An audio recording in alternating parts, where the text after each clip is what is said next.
You ever heard of Necrofier? What? Well, they're out on tour with Goat Whore. I have always believed the road to excess leads to the palace of wisdom. I got it bent all the way over here. Please make your voice be heard. And I'm leaving society to move out to the country and smoke crystal meth with rednecks. Maybe you have a differing opinion than us. Maybe we're completely wrong, and you are the one lone person in the world that is right. That's why you're here tonight. Eventually, me and Dave Jarvis are going to Hollywood. But guess what? Some of us are actually pretty friendly. Yeah, but most of us suck. Fine, upstanding young man. Fine, upstanding young man. Smoke weed. All right, kick ass that you would be here to blow your brains out tonight. It's every Wednesday night. You can participate in the live podcast like Amanda Bellinger here by becoming a YouTube member. Thank you, Amanda, for becoming a member. Against all odds, everybody in the chats, this is how you participate in the program. Hey, Arkansas is here tonight. All right. Well, on the screen, folks, check it out, everybody. We have the one and only of Against All Odds, Ariel. That's right. We're going to have multiple special guests, but out of the gate, we got Ben here tonight. And of course, as always, our host, the one that we all love, the mighty, the powerful Dave Ow. Jarvis. Thank you. Ladies and gentlemen, the Olympics are officially over. Thank you, Snoop Dogg. Thank you, Flavor Flav. Thank you, Tom Cruise. I didn't realize somebody at that age could pull off a spectacular stunt like that. But Xenu, he always comes through with those special powers of theirs. Dude, I'm not gonna lie. I love the Chili Peppers, but enough's enough. Seriously, they need to move it along. Am I alone in that one? No. Eh. No. Yeah. That, Okay. no pun intended, that's a hot topic. Hey, badoom. I want to say, everybody out in the audience, you are very much witnessing a very special episode. Normally, whenever Ricky kills his victims and takes their skins, he wears them and then showers and then does the show. But today, we caught him in between skinnings. How is this beauty regimen going for you, Rick? It's just memorabilia, living in the moment. Some people like to keep their memories locked away in a 3-lock box. I like to keep mine on my face for a little while. Awesome. Yeah. Ariel, how are you doing? I heard there was some scary stuff going on in the Laporte Sims home. Oh, last week? Yeah. Oh man. So we've had a drive-by before and I did not know it was a drive-by. It definitely sounded like gunshots, but I had headphones in, jamming to music and working out. And I thought we had another drive the other day where somebody was around the house because there was a whole bunch of noises and screaming and bangs. I don't know what it was. But I circled the house, left you guys for a minute, and I didn't see anything, but I mean, outside, so. But everything's good. Well, I mean, I'm glad you're good. That actually was not what I was talking about. I was talking about the supernatural shit. Oh my god, you guys! I sent Ben this. Oh, I gotta tell y'all this story. I wish I had the video on here. So I kid you not, I'm already decorating for Halloween. My house is full of skulls all the time, anyways. I don't give a shit. But I have this one skull that I put on my tarot card table, and I went to go put batteries in it. I put one battery in, and the lights came on. I go, okay, that's fine, whatever. Put both batteries in, tried to turn it off, and it only got brighter. So every time I turned it off or on, it was bright, not bright. So then I proceeded, I was like, okay, this is really weird, guys. This doesn't normally happen. Let me just take the batteries out. Maybe it's malfunctioning. Take these damn batteries out. MFing Skull is still on. It is still on. And I kid you not, it was on for a solid 30 minutes. I lit a sage candle and I hovered the little skeleton over the candle and the lights went out. I was like, you gotta be kidding me. If it lights up in the middle of the night, I'm setting the house on fire. That's it. That is it. That's awesome. Look who popped on the show here with us, Dave Jarvis. Well, hello there. Otherwise, that sage stuff's not going to do you any good. God. It's just creepy. Welcome to the party, my brother. We were just going over this last weekend's festivities. Ladies and gentlemen, please welcome to the stage Mr. Christian from Necrofier. Well, hello. Welcome. Hello. Come on. Clap, people. Fucking put your hands together. Sons of bitches. All right, there we go. That's what I was talking about. See, we are on the cutting edge of sound effects from the 80s. Thank you, ladies and gentlemen. We were just about to get to this last weekend. There was the amazingly successful Drunken Slugfest over at Diamond Gems. Ariel, Ben, how were the things, the festivities, the peeps? Oh, it was dope.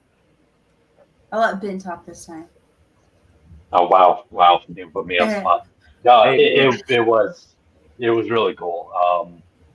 There was a lot of people that I got to meet from bands that we hear about locally, and just getting to participate and seeing everyone kind of come together in this random thing. I forget who it was that said it. I think it was Lou that said, getting a bunch of musicians together is like herding cats, and the fact that Eddie and the team were able to get that together and get us to play these songs was pretty crazy. And moderately speaking, it went pretty well as far as like setup, teardown, and technical difficulties. Wasn't the best, but didn't expect it to be the best. It was a lot of fun. He had an entire Excel spreadsheet of who's playing what, who's doing what the order was, what band they're in, what key is it in.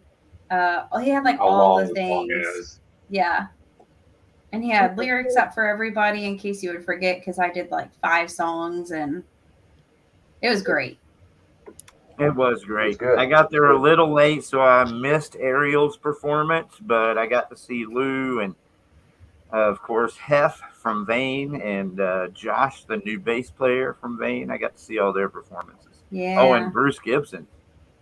Oh, yeah, Bruce was there. He's funny. He cracks me up. Dave, I got to see Dave at the very beginning. He gave me my stickers and my buttons and a CD. Hello, Dave. Yeah, I tried to hand out as much swag as I could before I spotted some mortal enemies over in the corner, so I got the fuck out of there. But it was cool, I saw everybody I needed to see, said hi, and was like, all right, later. Sorry, it bees that way, folks. I do apologize.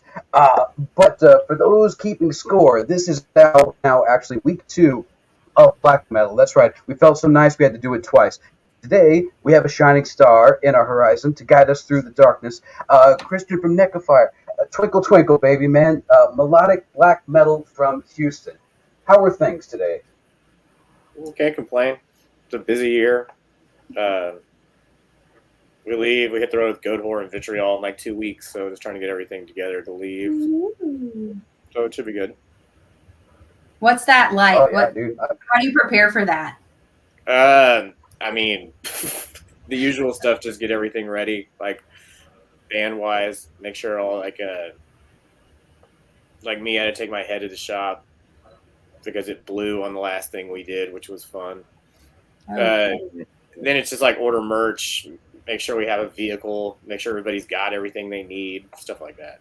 Then on top of that, it's like make sure everything like at home and everything else I need to take care of is done too. So yeah, you're preparing to prepare. How long is this tour? 3.5 weeks. Okay, so it's not too bad. Yeah.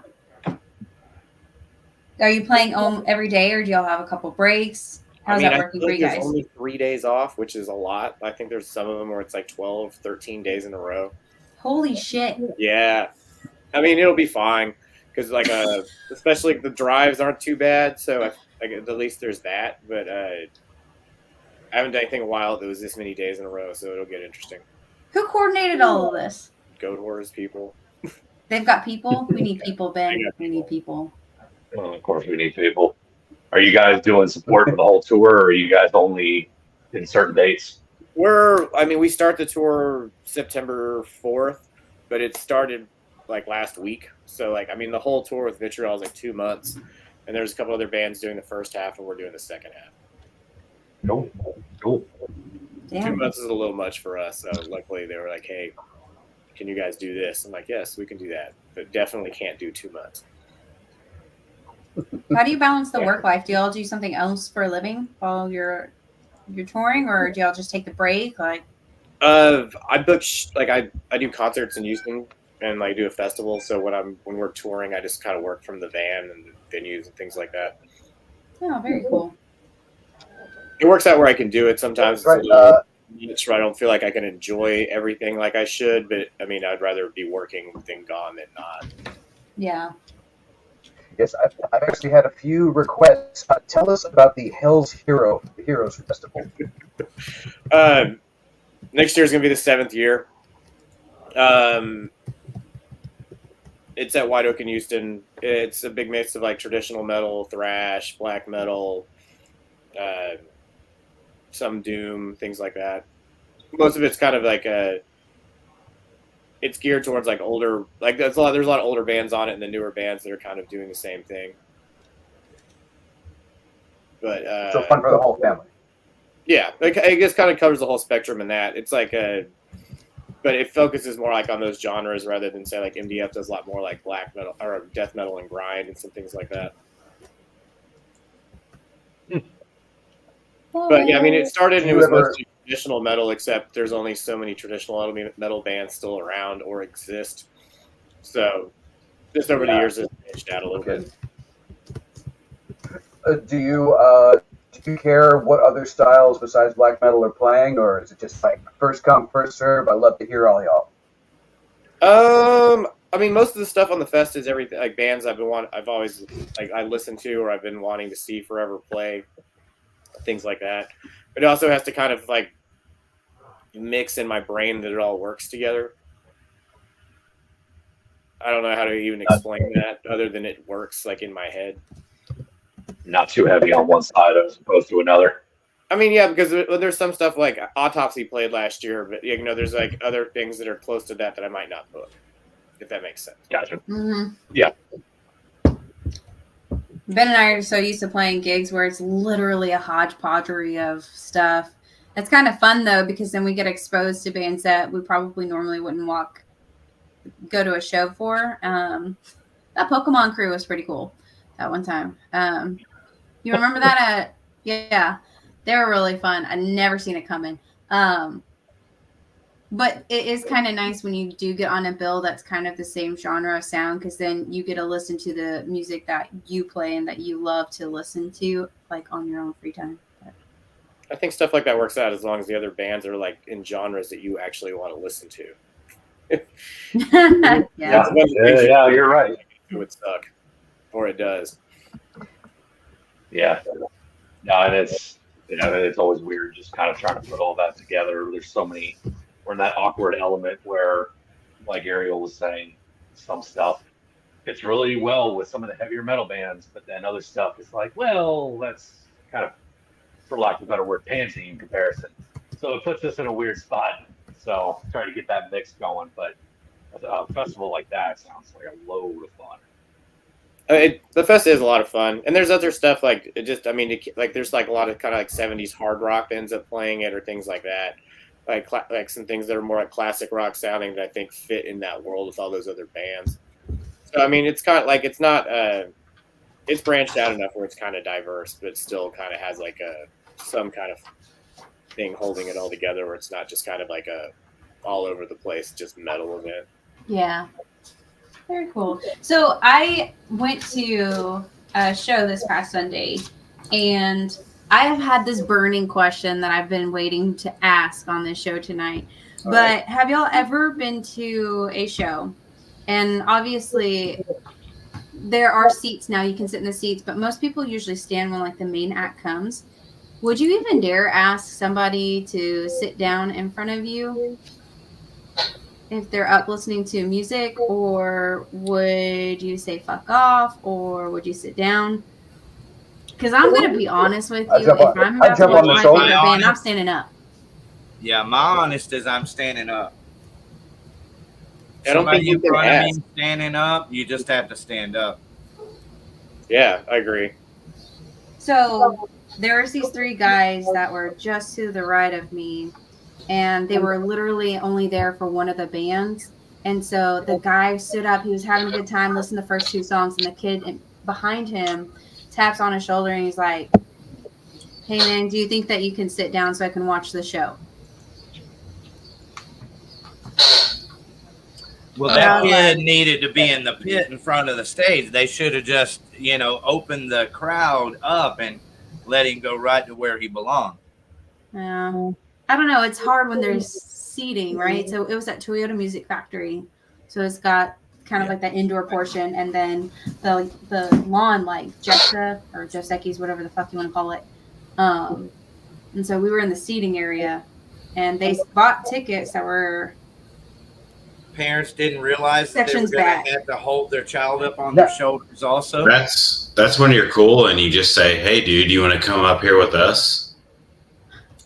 By the way, y'all, this is Eric from Warthog has jumped on the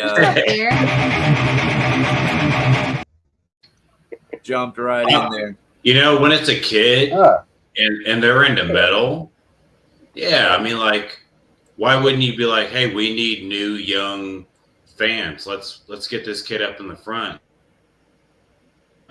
Were you on the floor or were you on the elevator? No, we're in seats. We're in seats. So I think that's where the disconnect is. We're in seats, and so the guy specifically bought the front row of the section of the seats that we were in so that he could stand up and not have anybody in front of him. But the guy behind him, which was probably in his like early 20s. Okay, I got this. Sometimes lessons, life lessons are a bitch. Not just for children, because they got to understand, hey, it doesn't always work out the way that you want to. But also for the parents, because I would pick my son up and put him on my shoulders as much as I could. I could only do it for 3 songs. But damn it, I'm going to do what I can to make up the difference without spoiling someone else's good time. Yeah. Well, the guy that was sitting behind him, he was in early 20s. So he was a grown adult asking another grown adult to sit down. You have a ticket to the concert. You have every fucking right. And I appreciate it when you stand up and rock and fucking roll. So he's just showing the kid how to do it. Yeah. I don't know. If I'm to somebody, I'm standing up. Kiss taught us a long time ago. Get up, everybody, move your feet. Get down, everybody, lose your seat. I did.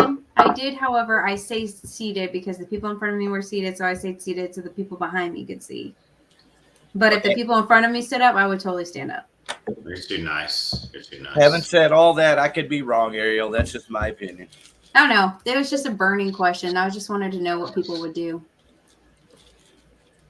So what is your favorite, not all time, I know there's going to be multiple different concert experiences that people have, but, just the first one that comes to your mind. How about you, Christian or Baka?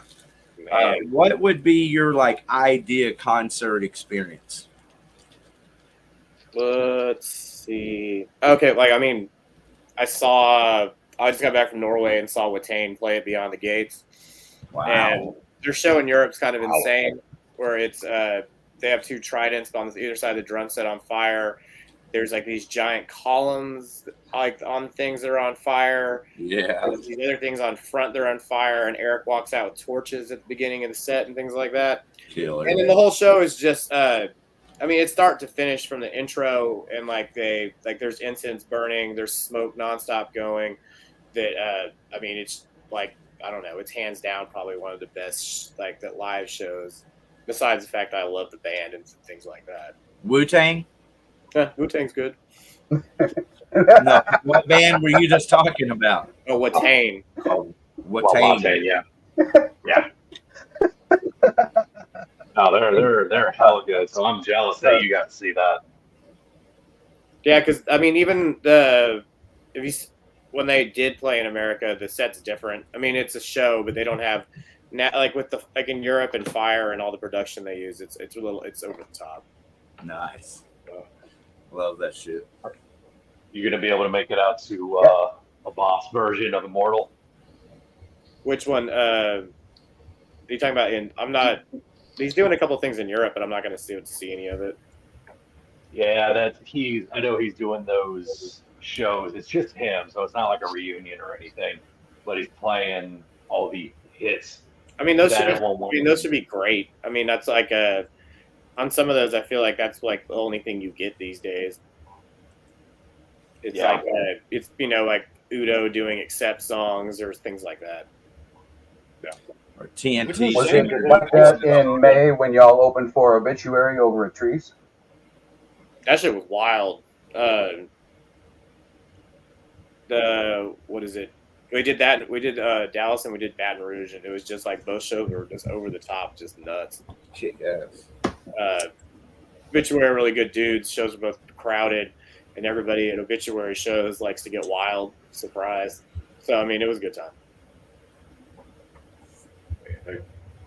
Imagine, man. On some of this, like occasionally, it gets a little weird on some of it when we go into those being, I feel like the old school philosophy on like black metal bands playing with death metal band stuff can get kind of weird. But it wasn't. I mean, there was no issues at all. That's good.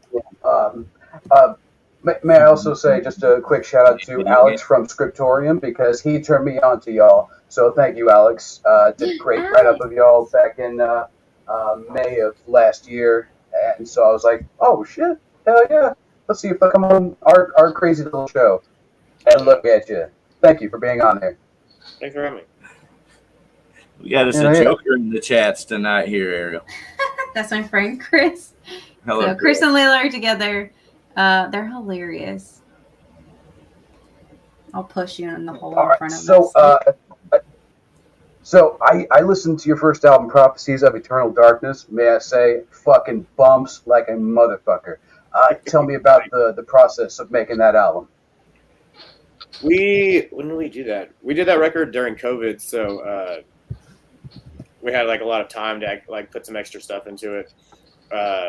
A lot of the recording we did like at our drummer's studio, but it was a strange time in the world. So I mean, it was just kind of weird, like the work on the record, hang out, nothing's happening, everyone's sitting around at home.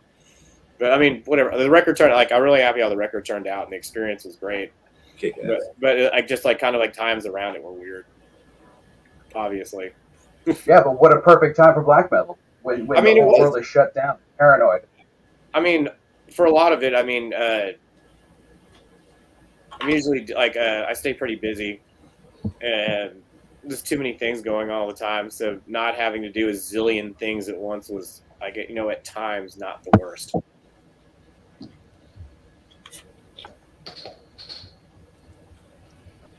Well, now that the world has reopened and y'all are setting up for a sophomore album, officially titled Burning Shadows in the Southern Night, you worked with Joel Hamilton, who worked with Tom Waits, who is one of my favorite artists of all time.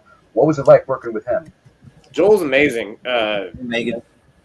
Like we went to a studio in Brooklyn to record that, and Joel's just one of those guys. Like I feel like he made us do everything we did better. He's real. I mean, like ideas are on the same page. Just kind of like just working with him. I feel like made it. He just brought. I mean, he brought out a lot in us. Just like as far as like playing, creativity, and things that like it's not normal. As a producer. Yeah, I mean, like he didn't. I wouldn't say like he's like straight produced the record, but just working with him, like in recording and like things like that. Yeah. Because there was like, I mean, some level, like, because we had a lot of the stuff together, and he did help us with like some producing on stuff like that. But just Joel's general vibe and him like just with us, it was like it helps out and all that. It was a good experience. All right, looks like a Can you help with any of the arrangements? Yeah, also recording with Joel means that record's kind of like, I mean, the level of recording and stuff on it's a little like I mean, it's the craziest thing I've ever done with something like that. Very cool. Sorry to interrupt you, Ricky. You were about to say something way better than I was. No, just commenting on this record collection. There's like at least 200 records. It looks closer to 300 records. Okay, I'm glad I'm not the only one, dude, because, yeah, that looks like a fucking awesome collection you got behind you.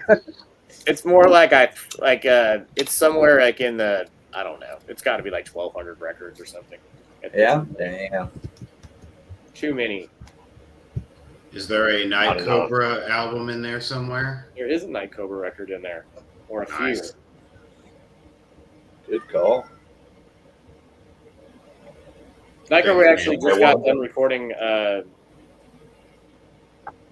new record here in Houston. I mean, I think it should be out sometime in the beginning of next year, but don't have like an official date on it yet. You have a title? Beware the Dark Future. Beware that. I like it. Nice. It's kind of going along with, especially like I mean, since this year's an election year and like the whole world, like at least the U.S. is going to set itself on fire. Right. It's not a political record, but it's there's like an acceleration theory on it, and just stuff like this, just like stuff going wrong with the world. Just where we are. The world is still burning. Yeah, for sure. And it, but it's just it touches on a bunch of things like that. How is Houston preparing itself for the upcoming apocalypse? Yeah, for sure. I mean, I feel like Night Cobra's always kind of had that thing to it anyways, but now it's like it's kind of on blast just because of current state of everything. Awesome. I look forward to it. Yeah, me too. Do you find it's easier to make black metal in a city like Houston as opposed to like Norway or whatever? I don't know, because I've never really made black metal in Norway per se. There is like there's a like where all the black metal dudes just come up to the studio and plug in. There's just start lighting shit on fire. The first vocals on the last one I forgot to do in the studio or didn't add to it, and I actually recorded them on my phone in Bergen and sent them in, and they're on there. So I guess it's that. But I mean, as far as Norway, I've been to Norway like numerous times, but I've never done anything like musically in Norway besides see bands play and do some things like that. Well, I guess what I meant is like, is Houston very hospitable for your sound? There's not a ton of black metal in Houston. The city treats us well, so I guess at least they respond well to like what we're doing. But as far as Houston, I think, I mean, in that kind of sense, I think like especially, I mean, Norway or Europe in general is kind of I'd say more home to black metal than the United States is. What's your preferred venue in Houston, like Scout Bar or what? To play, I think the last couple of times I played, there's a club called Seeker Group. It's a cool club. It's nice. It has good sound, except at the same time, it doesn't feel super nice, if that makes sense. Right. But it's cool. Yeah. There's also a new metal club in town called Black Magic. They're in Houston? Yeah. Is that what it's called?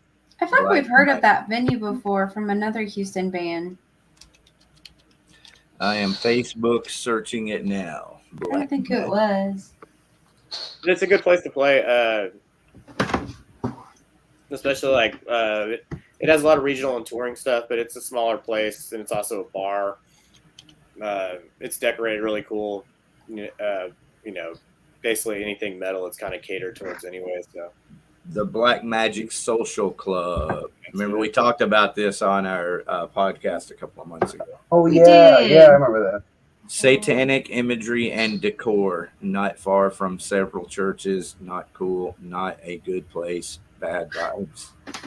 I remember. I knew it. I was gonna ask if that's the one that everyone thought was Fucking there. I'm fucking there.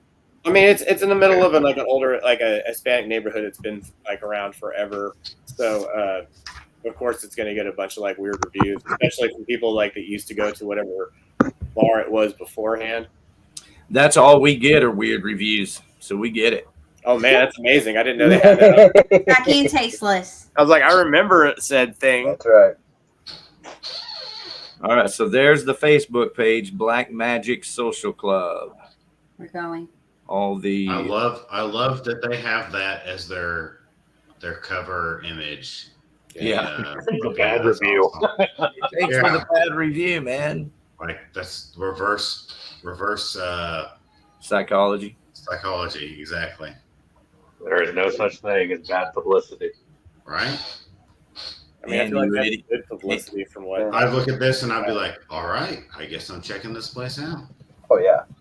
And stupid people. That's exactly what my parents would have told me before I started watching Jason movies. I'm like, oh, well, now I want to watch them even more. Thanks, Mom. I'm always curious when people post stuff like that if they actually know what they're doing, considering their post is just making everything they need to happen. They're like, this place only has titties and beer. Don't go there. Yeah. And you're It's like, okay. Titties, Thank beer. you. Please don't go. Everyone's like, I'm going to see this sacrilege. Oh no. It's like, thanks for the business, bro. Now, there's a catch. They are satanic titties, and they are occult beers. Oh, yeah. Much better. I'm in. Give me some of those satanic titties and occult brewskis.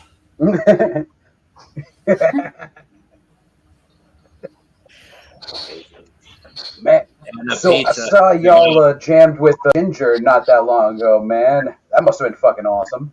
With who? Ginger? We didn't. We're playing this thing in New York like next month that Ginger's on, but we haven't played with Ginger as of yet.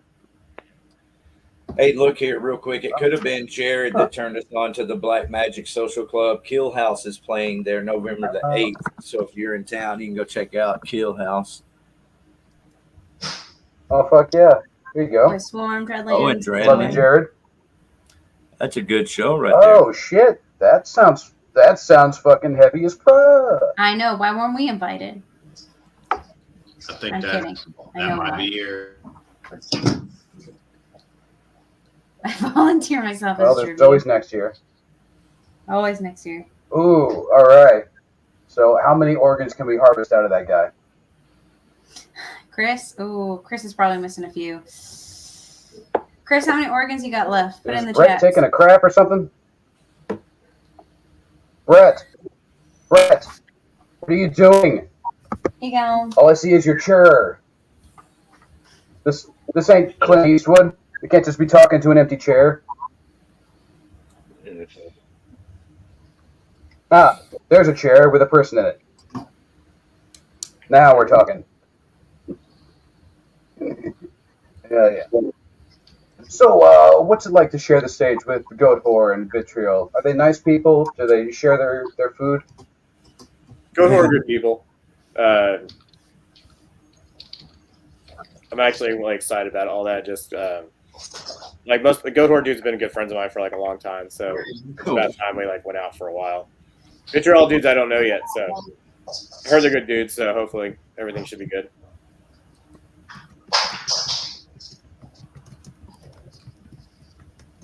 Well, we wish y'all nothing but the best of luck. Thanks, man. Have you played with any Ariel, touring when are you going on tour? Ooh, I'm ready like meow. No, we need a bass player. We actually are planning a mini tour starting in February, and then hopefully next year we're gonna kick some rocks and do some more cities. We just need bands to play with us and venues to go to. All right, that's what I like to hear. I know. wanted to see Ben's reaction. Making that shit happen. Ben's gone. His soul has left his body. If you can see his eyes right now, his soul is gone. You know, not everybody in Tennessee is soulless, Ariel. Ben has no soul. He's never had a soul. He just looks like that all the time. Is it Did y'all lose because he's being inundated by a bunch of Blake Shelton?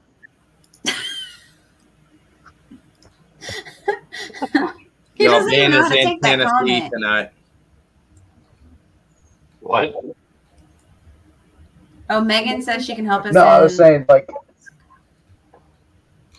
Ooh. Okay. I know. Yeah. Hitting you up, Megan. Yeah, that's what we're talking about. Community. That's what Blow Your Brains is all about, man. We're here to help you. We want to see all y'all succeed, especially you. All right.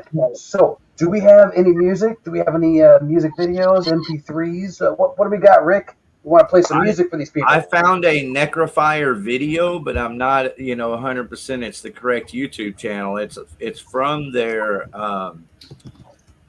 Tea Tree page. There's a couple. I'll just ask you. How does that sound? All right. Can you see that on the screen? Let me make it larger. There's those. I'd go to the. Hold on. Go to the Season of Mist YouTube, or just type in Necrofier on, or just search it on the top, not on the channel. Yeah, your channel Season of the Mist, right? Yeah. Yeah. Thank you.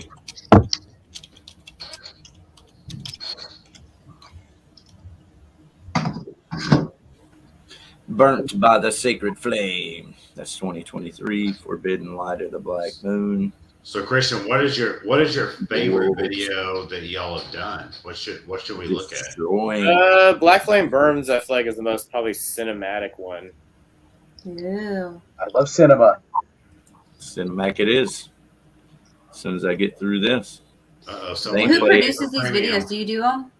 My friend Dwayne, I think, almost every one we've done, my friend Dwayne and me work on together.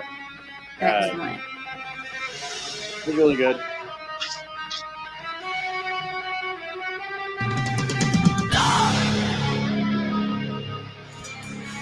Is he in Houston? The producer? Yeah, he's in Houston. I might have to hit him up.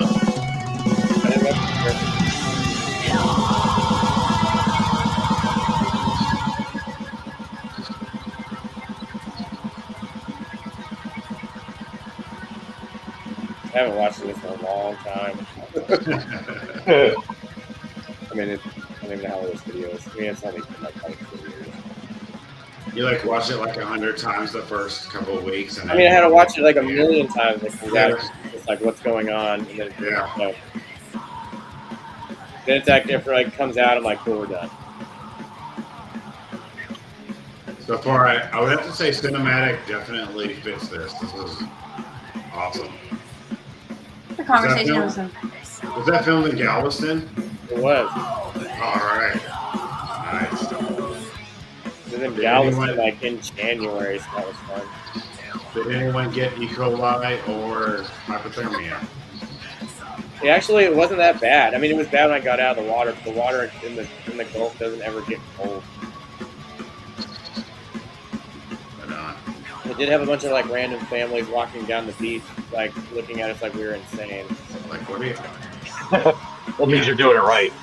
Yeah. Hey, Black Mill video. What are you looking at?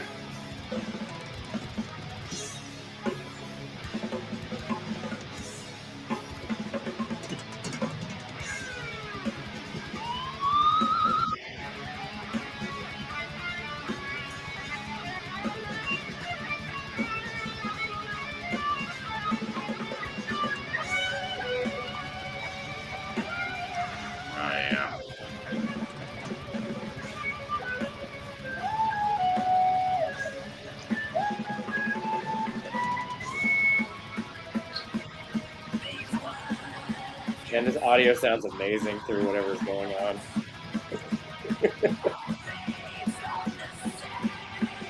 It's downcoded 3 times. That's all good.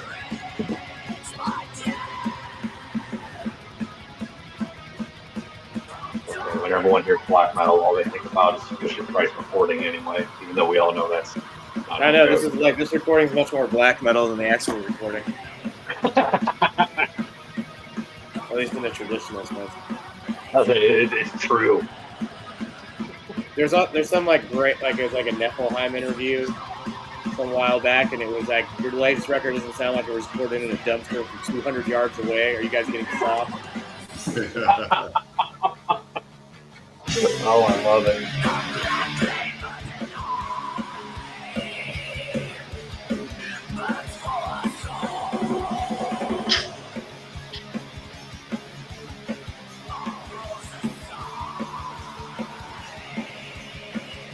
Fun fact, a real sacrifice was made in this video. Right.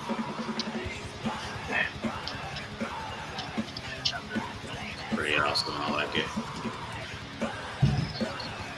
I definitely want to hear Great video. everyone. Yeah. Hey, is that chick single? Right. This is white. Calm down. Calm down. Not the wife. My friend. She's the sacrifice. We're thankful for her sacrifice. Yeah. That was awesome. Yeah. How long did it take you guys from conception of what you wanted to do for this video to completing it? How long did this actually take, this project? I mean, we didn't work on it every day, but I feel like it took about a month for all that. Okay. It was kind of like storyboarding it, and then we shot the stuff that was in the ocean in Galveston. All the stuff that was in the woods we shot out at our drummer's daughter's dad's place out in the woods, and then some of the other stuff we shot like in a studio that's just the black background. Mm-hmm. So there was like, I think there's probably like 4 days of shooting and then just editing and things like that. Just always amazes me how long it takes, and then for the consumption of just a few minutes, how long the song is and the video is, and it's a really cool. It takes forever. Like always takes forever. Because in my head, it's always like, we're gonna do this and it's done, and it never is. No. It's never done until you just say it's done and hit print. Sometimes I feel like, yeah, I mean, that's a big part of everything. We just have to be like, it's fucking done. And otherwise, you can just mess with it forever. Like songs and everything is the same like that. It sounds really familiar, doesn't it? See? Shut Someone up, else is Ben. saying it. Shut up, Ben. I mean, there's a certain amount of work I feel like you should put into anything, but like it comes a point where like, I mean, you can't make it perfect no matter what you think perfect is, and then you're just gonna sit there messing with it, and then it's just never gonna come out. Did you ever butt heads with the producer on where it was going? Did I ever what? Did you ever like butt heads with like the producer on how it was going? Like, did he want to take it? Not too much. Like Dwayne and I are good friends, so like usually I'll kind of like we'll talk about what song we're gonna do, and then I'll talk about the concept of the song and some ideas, and then he'll throw some stuff back, and then we kind of just work together and get it to where it needs to be. I don't think there's anything where I'm like, oh, what the fuck's going on? And he's like, no, we have to do this. He's like, hold on, bro, I've got this vision. Like, I mean, usually because like a lot of stuff when me and Dwayne start talking about film and just other things like that, and photography, like we're on the same page. I'll just be like, I'll send examples like this stuff's great. Look at this. This is what I was thinking for this. And usually like we have like the same taste and stuff, luckily, so it kind of works out. Right on. Awesome. Love it. Hedonistic Punk Vatos in the chats. Welcome, ladies and gentlemen. So have you played with any national touring acts that were just like batshit crazy, or do you have any like crazy stories with like behind the scenes shit where you're like blown away with like just how they treated you or just what you were expecting? Like in a bad way or in a good way? Or either way. Preferably good. Okay, yeah, because I don't really want to trash somebody, but Trash them. We went out with Danzig and Cradle of Filth a couple of years ago, and Danzig fuck yeah, kind of insane, and it's kind of difficult to deal with and things like that. But I mean, him and his crew treated us great. Like somewhere in the middle of the set, like on the middle of the tour, we got kind of drunk and was like side stage, like singing everything because I fucking love Danzig. And next day he like sent us some extra beer and some catering. You know, he's just like, so glad you guys are here. Like, I mean, all around, just like it was a great time. And especially for being the open band, couldn't have treated us better. It's awesome. Sweet. So Tell another good one. That was a good time. That was so positive. I like that. You feel all warm and gushy inside. Yeah. You can text me the bad stuff on the side. Right. Screenshot. Hey, did you know that he said this about this? I mean, on some of that, luckily, I know. Like a lot of the stuff we've been out on, like are people they're like friends or people like that we get along with pretty well. So right. Most of the time when we're on tour, like everything goes like fairly smooth, or at least as far as fairly smooth as it can go for being on tour. So for people, yeah, I remember not too long ago I played the Twist of Cain video by Danzig for my brother, and just out of nowhere he just started going, the mashed potatoes, the mashed potatoes. So now every time I hear Twist of Cain, I immediately go, the mashed potatoes, the mashed potatoes. Stop. I can't unhear that, Dave. From yesterday, yeah. Mm-hmm. You're welcome, world. No. No? Okay, then continue with your question. Sorry, Precious. And mashed taters. So for bands who are freshly touring or bands who have toured a little bit, because I know there are some other local artists that listen to these chats. What's like the best advice you can give them? Anything specific like you mean, or just about like being prepared or expectations maybe on tour, or what you should be aware of? I mean, expectations is it's like touring's not really that comfortable. It's a lot. It's like a lot of not sleeping. Most of it, you sit in a van. A lot of peas. Straight up real advice is There's a lot of park contests. Like know how to change a tire. Yeah. Change a wheel bearing. Like stuff like that. Like, I mean, it's like real stuff. Like if someone in your band's a mechanic, like it makes you like, or a pseudo like is mechanically inclined, it'll make your life a lot easier. So bring mechanic tools if they know what they're doing. Yeah. I mean, it's stuff like, I mean, just like outside of like, just like the band things, it's like, you have to like figure, like you just have to know, like map out your stuff, like how far you're going to drive. You have to find hotels or find a place to stay. I mean, it's a lot of, I mean, it's basically just like you're your own travel agent and everything else all in one thing, Yeah. How to keep up with hygiene. Another huge factor is food. If you're eating fast food like every day, you're probably going to play like shit. So it's good to balance that out with some basically ingredients. I try not to eat like I try not to eat fast food unless it's like absolutely necessary, and it will happen because you'll be in the middle of nowhere and you're starving, and it just ends up being that. Yeah. But there's other things. I mean, you can like depending on how much like what you have room for and stuff, you can bring stuff to make sandwiches. You can carry like a cooler with other things to save money on food and actually eat stuff that isn't just like McDonald's and Carl's Jr. over and over again and things like that. Yeah. So stop at Kroger's, get you some deli meat. And, I mean, yeah, like you get some like meat and like meat and bread and all that stuff. You can feed everybody. You'll save some money and like free mayonnaise and mustard. Yeah. So for us local band types, how do you feel like Necrofier or like your first break into getting recognized and getting invited to national tours, or feel like what was that defining moment? I don't like on some of it. I don't know if there's like a straight defining moment because I feel like anything if you're trying to do it, you're always like one step below where you think sure. Like that. Right. Yeah, you from behind. I mean, a lot of it's like if you start playing stuff, like when you release, like I would say for sure release music before you start playing. like helps out a lot. Sure. Like for real. Like it doesn't have to be Yeah. recorded well. Just release some fucking demos on the internet or something so people know what you sound like. Sure. Obviously. And then after that, I say obviously. Yeah. But other than that, like I mean,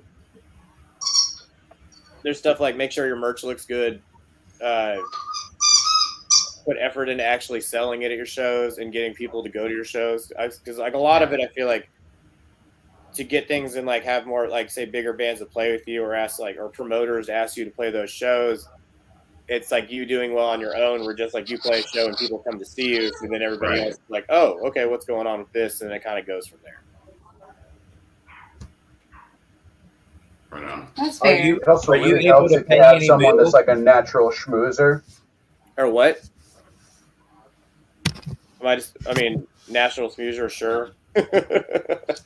I mean, I guess. No.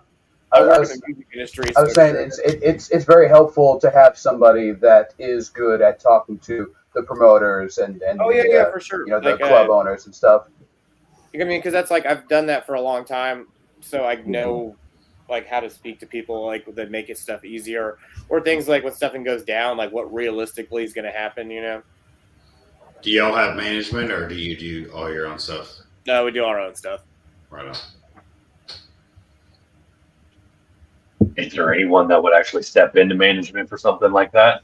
I mean, at the point we're at, like, we can handle a lot of the stuff like ourselves. I would say because like some bands just like I need a manager, which I don't really endorse, just because it's like some people. I mean, like it depends on who you're going after. We would have to have if someone wanted to manage this, it would have to be somebody like well above what we can do, which I don't know if like depending on who it would be. Like we'd have to trust them. They would like there's a whole bunch of factors that go into it.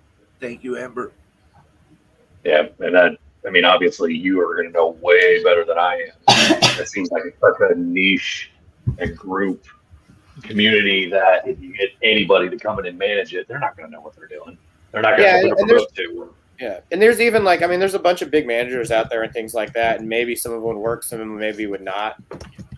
But it also means you have to pay them too. So right, it all comes down to how much money can you make? Like, I mean, like how because there's not like a ton of money being made on stuff, but then you have to give up a portion of it to them. Sure. So like if you're going to do something like that, it better be well worth it. I guess would be the word. Like All right, so that's my question. That's my question. But first, real quick, I want to say hi and thank you to Amber M. Wolfie's Lights here in the chats for becoming our new YouTube member. Woo. Hey, Christian, are you actually able to pay some bills with record sales and ticket sales? I feel like usually if we do well, it's from like going out to play shows and stuff like that. You could like record deals and stuff will give you money to like record, but like as far as like recouping money and then like making money off of record sales like from the label is a whole different thing. Well, even through your MP3 sales or like you said, I mean, you're touring your record sales from your merch table. Let's go like Night Cobra, like for the last like the EP, like we released it ourselves, so we paid for the recording. Yeah, and then I put it on Bandcamp, and then we did all this stuff, and I mailed out all those things from the house, and the record made money. Yeah. So, congratulations, then, sir, because I don't think there's many of us that have ever actually paid a bill making music. Yeah, Bandcamp is it's awesome, but at the same time, it's a lot of work. Like Bandcamp's Bandcamp's amazing. Yeah, it's for sure amazing. But yeah, once you've gone to the post office for I don't know, like there's times like whenever I release stuff, I'm at the post office a lot, and the ladies there are just like, "Oh God, you're back." How yes, I am. on the Bandcamp subject? How like Johnny Yarborough are you, and how long have you been working with that? Say that again. How long have you been working with Bandcamp? There's a reason I have that question. 2018 or 2017, something like that. Okay. Or actually, I mean, before that, I think I started. Maybe I mean, I don't know when Bandcamp started, but like The old band I was in, Venomous Maximus, had a bunch of stuff on it, but I didn't really use it a bunch back then. Okay. Reason I asked, I think it was in 21, but have you seen any kind of significant change since it was bought out by Epic? I feel like the community on Bandcamp isn't as crazy as it used to be, but I think also that a lot of that came from everybody sitting at home and not having anything to do, and I had like government money and just buying shit. Right. But there's also like on some of the stuff with Bandcamp, international shipping is like kind of gone insane, and they also for stuff in Europe, it's now included stuff with VAT tax. So like if you mail something, even though you say it's a gift, they have to pay X amount of money in taxes when they get it. Oh shit. So like if you're mailing like an LP, it's going to cost like $25, and they might have to pay another $15 on top of that in taxes. What? So I mean, So it used to be like I feel like I could sell things in Europe because it would cost like $10 to $15 to mail an LP. So people like that collected stuff would buy it nonstop, and it wasn't an issue at all. And then the more they raised it, the more you could tell like people like it would go down. And now if anybody buys it, I feel like they're more of like a diehard fan or just really like a big collector. I don't mind any of that. Do you push any album sales from like your actual website, or do you try to push everything from Bandcamp? I mean, I don't even have websites for anything. I just use Bandcamp as a site. Okay. Because you can, I mean, I've thought about trying to get stuff in like websites and things like that, and I probably should at some point, at least just have a thing that links you to some stuff and like something to sign up for a mailing list. But like with something like Bandcamp, it's got all your stuff. It's got your music on there. It's got your merch on there, and then you've got a list of followers of people that follow the band, so you can just message everybody direct. Yeah. So like it makes everything pretty easy. Like as far as it goes with everything you need to do to like just kind of function on your own. Yeah, we use both, and I feel like I feel like personally we do more music sales from Bandcamp. Merch sales come from our website. Our live camp has definitely been a lot of sales. Well, if you look on the screen now, you can see the Necrofier Bandcamp page here. So go on over. You can listen to some music. You can purchase the music, purchase merchandise, everything. I gotta say, that's some badass artwork you got there, man. Looks like some Euronymous Boss shit. Thanks, man. Do you have a guy that does the artwork, or do you do it? No, like the guy that did like the art, everything you're seeing is my friend Bernie. He lives in Austin. It's Sabbath, Bloody Sabbath. It's actually like it's kind of like it's a retake on like an old painting and like an Italian painting done by Rosa. It's very similar to the thing. He just added some other stuff into it. I was gonna say it looks very familiar to something I've seen before. It's the painting's like Witch's Dance, and they're like there's certain parts in it that doesn't have like some of the demons aren't there and those ghosts aren't there and some things like that, and the colors are a little different.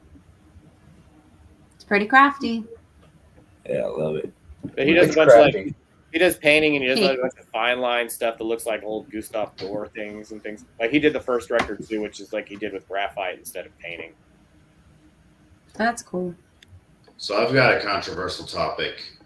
What do you think about using AI for artwork? I feel like it looks cheesy as fuck. Like honestly, there's a whole nother debate on if like you're just taking away from people or doing things and stuff like that. You know, which like I completely agree with. Like like you probably shouldn't do it.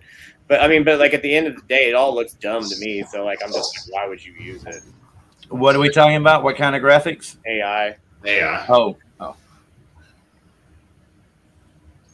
I mean, because like in everything else, like I mean, we're at a point where AI is going to be is already doing things, and it'll only get better exponentially by the second. Sure. But I don't know. I mean, depends on if you can make it do something that looks cool. If you can, hey, you're in. If you can't, there's one. I can't remember this guy's like he's like an AI something artist dude, and he made like this fake series of like some show called The Golden Child or something. It looks like some kind of weird cult in the desert, and it looks fucking great. Yeah. But that's like the only thing I've seen on AI that I was like, okay, this is kind of like I like what this is. I like the But his album covers and everything I've seen are like that Deicide record looks terrible. Like, whatever. Yeah, I'll say as a band that has a lower budget, we have an artist we use for major releases, and his price won't budge for like when we just need like a single art or something like that. So we do revert for AI, but it literally does take almost like a coder's intellect to get anything usable from an AI perspective, like you said. It only some of it like people. I'm sure there's ways to use it, and there's also some stuff that you we don't even know is AI. That's some kind of art that's out, Sure. Especially when it gets to I feel like stuff that's more rudimentary looking, because I feel like it can mock that probably a lot easier. When it tries to look like a painting, it's like that's AI. That's AI. The blood splatter in the background here is AI generated through Canva. But I mean, like Deicide. Now, there's another metal band that used it recently, where King used it for his, and just right away you're like, oh man, that looks so cheesy. Somebody like why would you use that? And I don't know. Bro, it's always the same as it's always been. If you can make it look good, if it fits the product and it fits, if it's right, then you score. Big thing. If everybody don't think AI is going to be like an easy route to accomplish your artistic goals, because it's not. You're learning a whole new system and how to squeeze that system into hopefully doing what you want. Right. The big problem I think with the AI thing is like a lot of it just learns from other stuff. So it's basically just ripping off like artists and then doing something and then creating it. And then it also like you're talking about budget things. So it's like people are gonna be like, cool, I got this art for $150 where I couldn't spend $1,500 to get this dude to paint me something because it's just too much money. Right. Like, and I hate to say it as a guy that has a local band, we have to pick and choose our battles where we pick, a major release with, a big art release, which we love to do, or we're just putting out a single and we have to go with AI. But at the same time, it's like almost like a lesson in coding at this point, where you have to spend hours crafting your coding prompt to get AI to give you anything that doesn't look like AI. Yeah, the only thing I can use AI art or music, because I make AI music too, it's just for stuff that's simple. If you're looking like to use it for your album cover, probably not going to get you there. But you might. You might get something out of it that's fucking brilliant, but probably not. But if you're looking for simple stuff, like I said, the red splatter in the background here, that's AI generated just through Canva. I just told it red splatter, and that's what it spit out. I'm like, cool, that's exactly what I was looking for. The other thing I think about is like, I hate to plug Warhawk, but our last single was Artificial Echoes, and it's literally about the controversy around AI, and it's look how far we've come. So right now you're a million miles away from AI being, anything close to what we're doing here, making music, talking about music. It's a long way away from that. But again, for basic things, it would be fucking genius if you made an AI video for that song. We kind of did.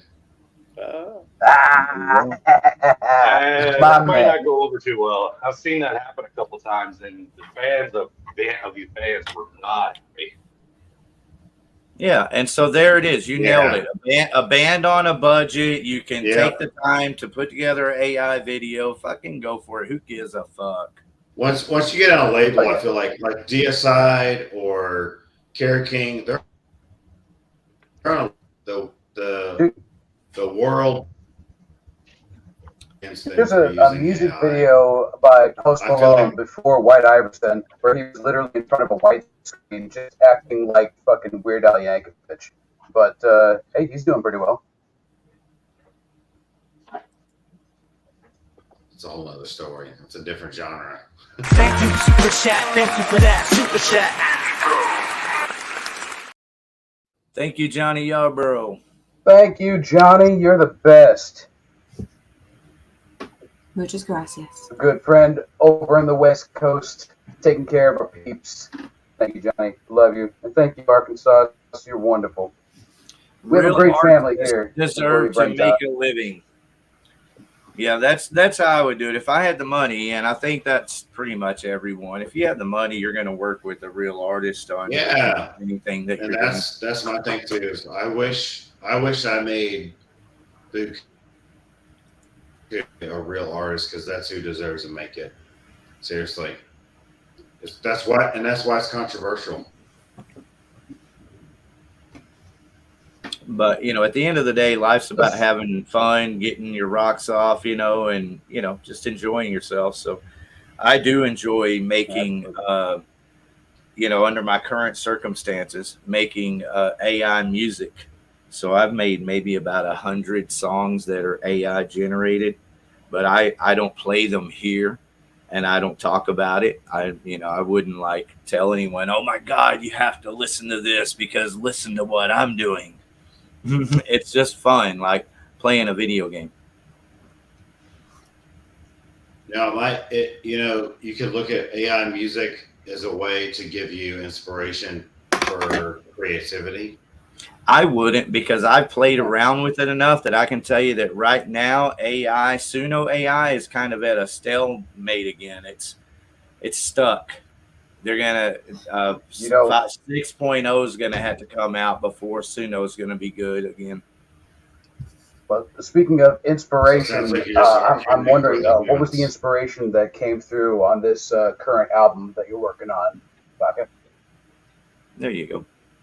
You're talking about the one that came out last year, or are you talking about the one we're working on now?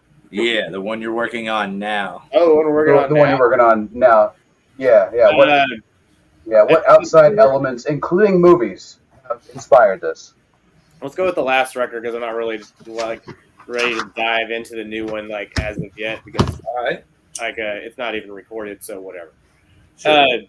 The last record, the last record's a lot about just kind of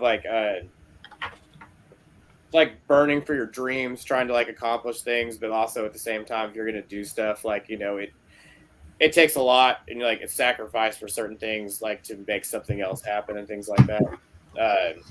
Most Necrofier stuff always has something around it where it's the world's really more than what you see with your eyes, kind of stuff. So those kind of concepts all together kind of make where it goes. Movies inspired stuff, maybe the Ninth Gate. Let's see, stuff like that. Great movie. Books and things a bunch of stuff by Michael Ford. Different kind of occult books on things like that. This usually it has something to do with Luciferianism and things that kind of evolve around that. Would you say the lyrics are more downbeat and somber, or more uplifting? Or do you venture into both? Not really. I would say either. I said the lyrics are more kind of I would say dark spiritual kind of stuff, rather than being happy or sad.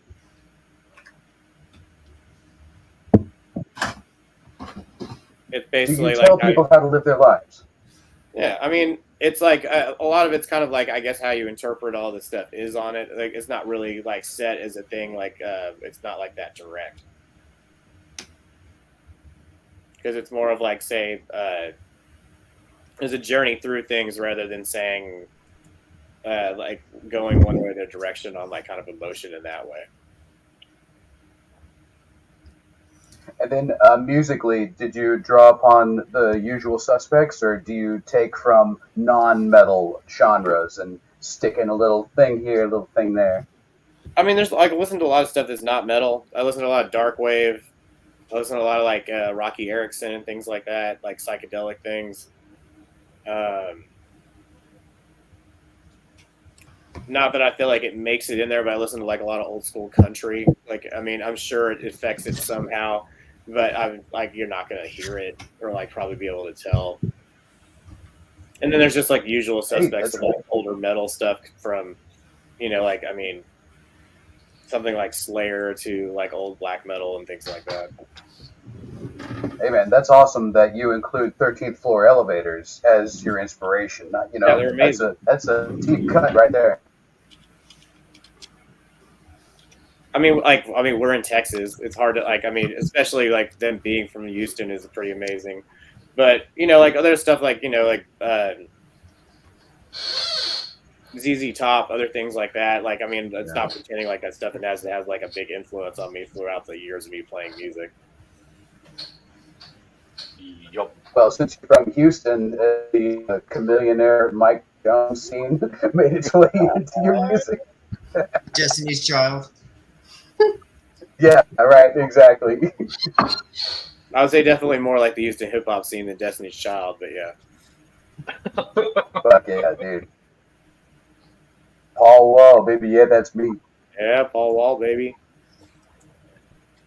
Do you ever have moments, I'm kind of drawing personally here, where you're listening to different kinds of music, which it sounds like you kind of do the same thing I do, where a lot of the music I'm writing may not be what I'm listening to at that moment. You find yourself writing something and then going, crap, that's just X, but in a different genre. Like my example, we have a song, the song that we have on Spotify, Cold. I joke around and say it's a straight black metal song because when I was writing it, it followed the very open chord, airy prospect of that wave of the Norwegian black metal, but we don't play it like that. I mean, I know what you're saying. Like a lot of stuff you can like, you write and you're like, this is totally this, especially when it comes out with you and your band playing it. You're like, it sounds nothing like you really thought, even though it's completely inspired by something else. But like a lot of stuff, like I feel like sometimes like certain bands or songs and stuff will inspire me like a certain way, but it's usually not just like straight not like they're not the exact riffs of their style, but kind of just like how it makes me feel. Right. If that makes sense. No, that does. Yeah. Because, we've talked about that before where I don't mean to, but there's a lot of times where whatever I'm listening to at that moment ends up how I'm writing. Like a lot of the ideas that we've been working on recently are heavily influenced by bands like Sleep, anything Matt Pike's part of, Sun, things like that, just because that's what I've been listening to. Yeah. I mean, especially if you jam that much, if you're in the mindset of writing and doing things like that, it's probably going to show up somehow. Yeah. I was going to ask, is the songwriting process fairly dictatorial, or is it diplomatic? What do you like? Give me an example. Like as far as no, you won't play what I tell you to play, or is it like, ooh, what do you got? All right, let's add that. I mean, like it's a creative process, like a collaborative process. Like if I write a song or somebody else writes a song, like kind of like we'll try some things out on it. It's not like this is what it is. You have to exactly play this. I mean, sometimes it ends up being that because that's kind of how the song was constructed or like envisioned. But it's never like it's not like a dictatorship and like this is how the fucking song goes. This is how the fucking song play it. I mean, if you're gonna do, there's tons of bands like that, but especially I feel like it's more with computers and everything now. It's kind of like a more modern thing where it's like this is the song, this is how it goes. Here's how I programmed it on the computer and did all the other stuff and played it. Yeah. But when you do that kind of stuff, things lose like the aspect of actually still being a band. Because the more other people touch things, the more it changes and it becomes something. And if you have like really good chemistry with other people you play music with, and it actually changes for the better or evolves into something better than you could do yourself. Yep. Well put. It's a group effort. Yeah, I know a lot of death metal bands like to play the song once and then go back and basically reprogram everything so that it sounds perfect. But it does kind of lose the humanity because then it sounds like basically a computer made this. So that's cool that you kept the humanity. Well, some stuff, I mean, especially like recording stuff is like a whole nother thing with people these days with replacements and making everything too perfect or, you know, like things like that. Not really a fan of any of that. There's nothing wrong with drum replacement and things like that. But like if you take drums and you lock them to a grid and then replace everything, you might as well just fucking made a computer do the drums, you know, and then like, and it sounds like that. It's the same thing when you take like people's parts and like, you know, there's a difference between maybe like nudging something like, and like fixing a little part and then just like taking a whole thing that somebody couldn't play and then just making it synchronized to like the rhythm. So it's like, oh, this sounds like this now. Yeah, no one cares really, about the really just the air. Or I mean, even like with people with like you know, like with certain recordings, there's a little bit of tuning that goes on to vocals or anything else like that's kind of like a little normal. But if you go too far on it, then you're just, I mean, at some point, especially with like we were talking about with AI and the way it's going, tuning stuff and do like that is exactly what AI will do when it creates something. So you'll end up just sounding like you're a computer, and then by the time everything gets written by a computer, you just sound like it, and then it's just nothing. Right. Hey, Brett, if Against All Odds ever tried to digitally enhance your drums, what would be the end result? GG Allen.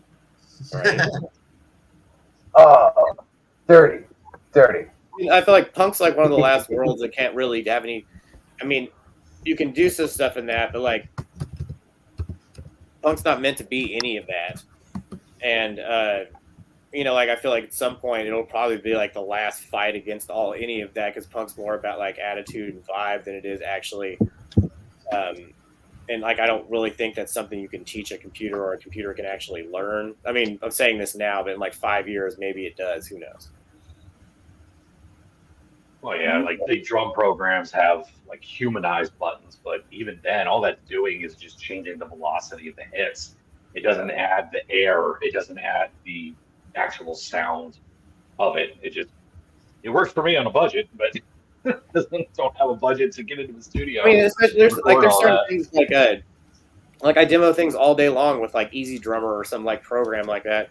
Because you can sit there and make a song like this, like, okay, cool, let me put this together and do this and that, and it works really well.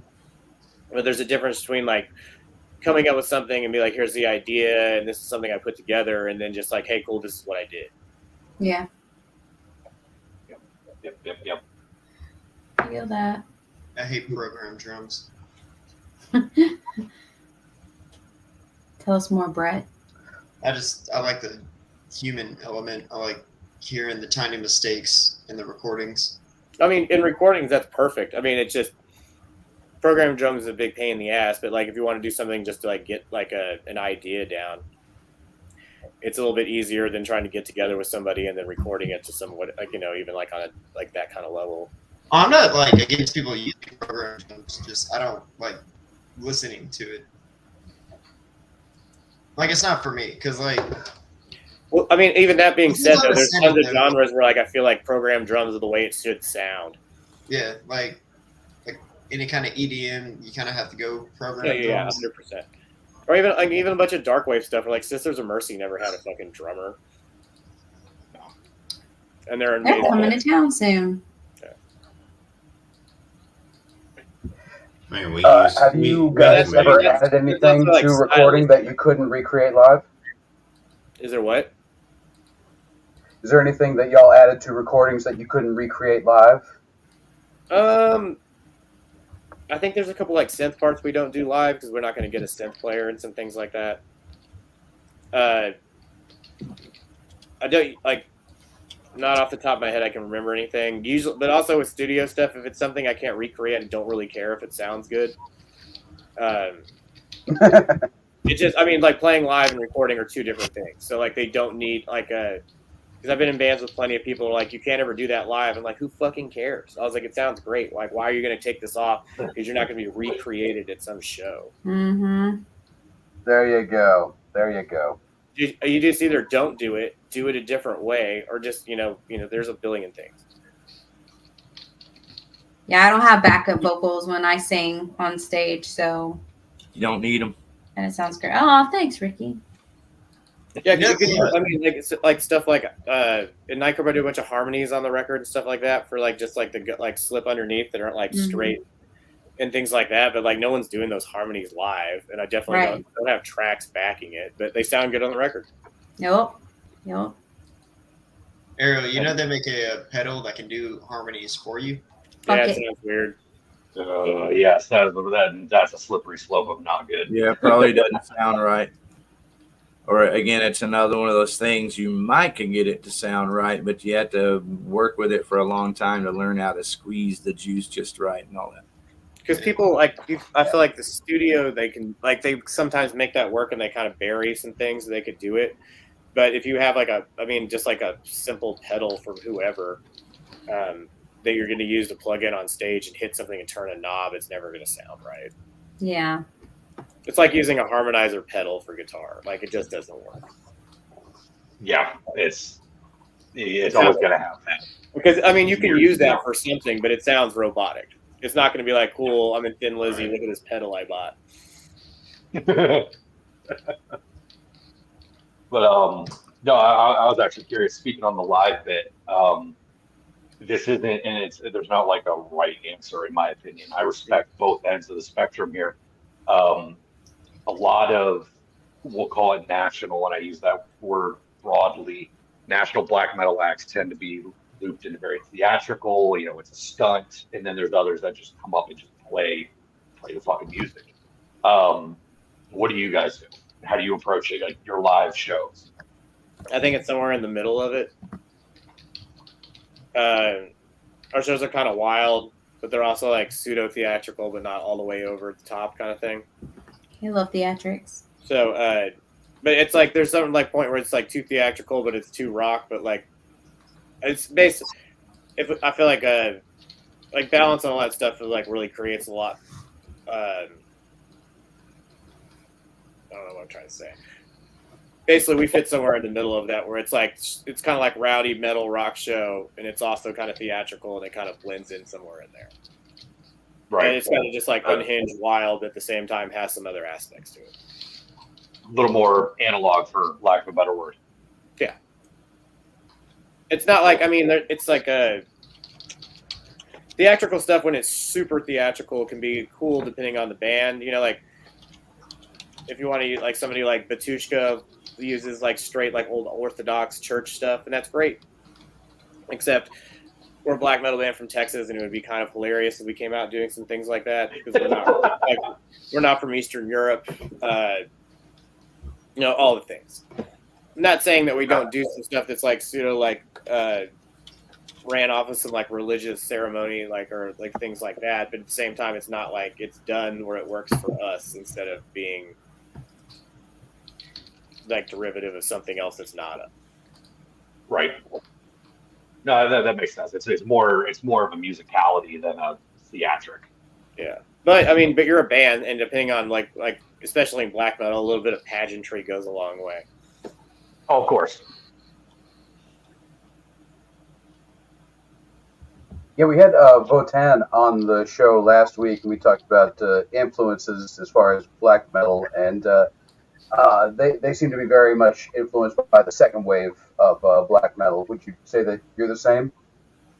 Definitely like a lot by the second wave, but I love a lot of stuff that came out of the first wave, like Bathory and Venom and all those other things. Like, I feel like that stuff really was just kind of it was a whole different thing at the time, and that also like the first wave is a lot more raw and just kind of nasty. And there's still some of that in the second wave too. And I don't know, like in black metal I like it all, so I don't really like. There's not straight like the second wave is everything I'm into or this and that. I could like take different pieces from all of it, but the second wave is great at the same time. Saying that, Rick loves Venom. Because I actually do. I like the black metal record best. Black metal's great.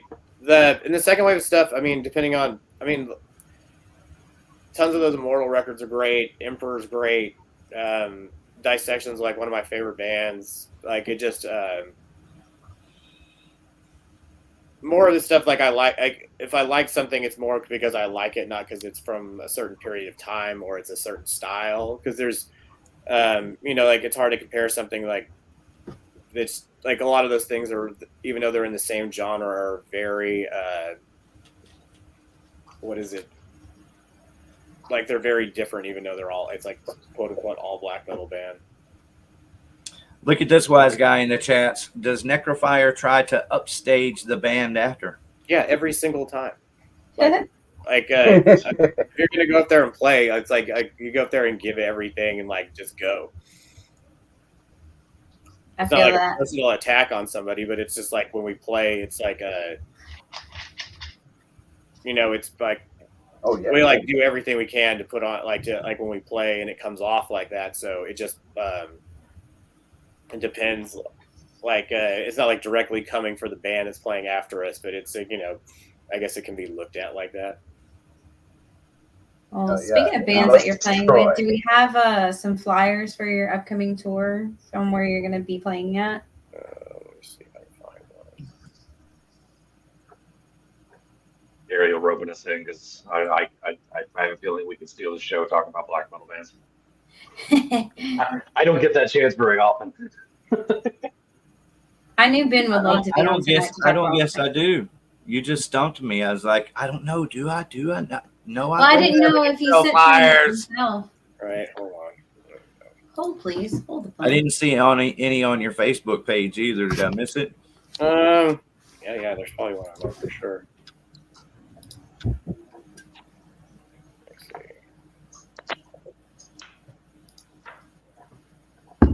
see. I haven't posted that shit.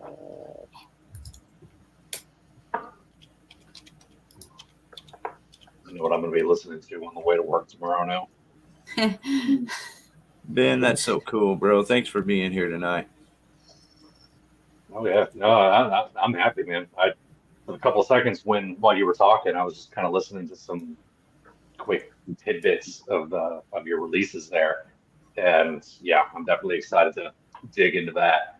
I'll do them while playing some disc golf tomorrow or something. Good for some disc golf. Heck yeah. Well, this is the easiest way to do it, Dave Jarvis, is the header image that they have up, the North American Venomous Evocation. Perfect. Got all the dates from Illinois, Minnesota, on down to Florida. Nave. Oh my gosh, Jackrabbits is still a thing? And that's where you're from, right? For me. Yeah, I'm from Jacksonville. So are you guys going to be playing that show at Jackrabbits? Yeah, we're doing all of those. This is like the second half of the tour. There's a couple extra shows in there, but I don't really remember which one's which. But yeah, it starts off like up by Chicago for that Full Terra Assault. Then it goes up along the border and goes to Canada, and then comes down and ends in Florida. Woo. Yeah, that's my old neck of the woods there. I played Jackrabbits a handful of times growing up, so it's a fun little gig. Let's play. Florida should be wild. It usually is. We can go stay with your Dude, family. Is it a bitch to get into Canada? The what? Is it a bitch to get into Canada? Like the last time we went to Canada, it was pretty easy. The promoter just gave us a letter, and we went. I mean, they kind of like. Where do you put your weed? Huh? You don't have to. You can just get it everywhere. You just get it up there. Yeah, man, you just buy weed I off mean, of Celine Dion. there is if you have chart of like anybody in your band has a record and stuff like that, the Canadian like usually then you're fucked. Like I'm talking about like you have a DUI from 15 years ago. They're like, we don't know if we trust you being in our country, kind of shit. Yep. I mean, like small drug I'd charges. just be like, hey, hey, I'm Bret Hart's cousin.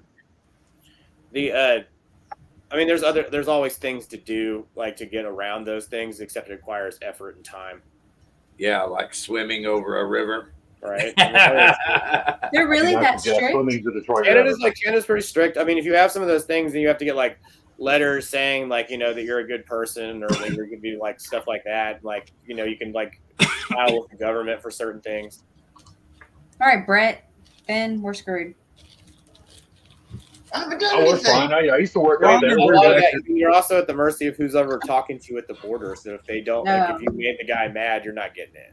Yeah, Hey. I Hey, eat lots of chocolates. custom stuff, so I'm very well aware. So of if how they're that is.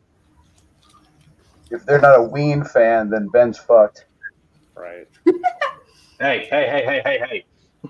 I like a lot of Hey. other bands. Hey, how you doing? Oh, sorry. I'm sorry. That was profiling, and profiling is wrong. I apologize. Well, y'all, That was- there are plenty of places to play right here in the United States of America. You don't have to worry about Canada for a little bit. When it's time to play in Canada, you can clear up your record. Everything will be fine. I got friends in Canada, though. Come on. Yeah. Talk to Brian Loncar, the tough, smart lawyer.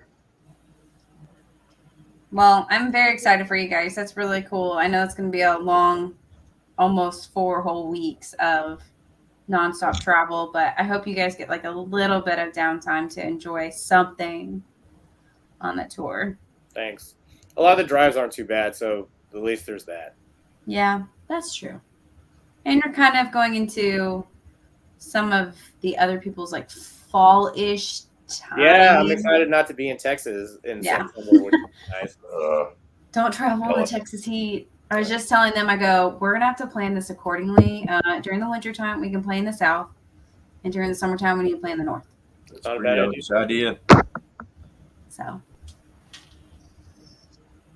are we ready for the concert calendar? I know we've got lots of local bands coming up. Do we have anything else for All right. our Well, favorite since person we here? still have Pkwy with us, check this out. This song you're about to hear is AI generated. Don't shoot me.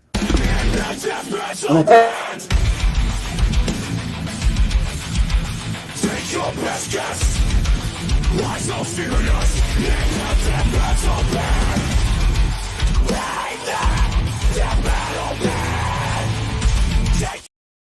I'm high. You know what? That wasn't the video I meant to play, but that was AI generated, and so is this.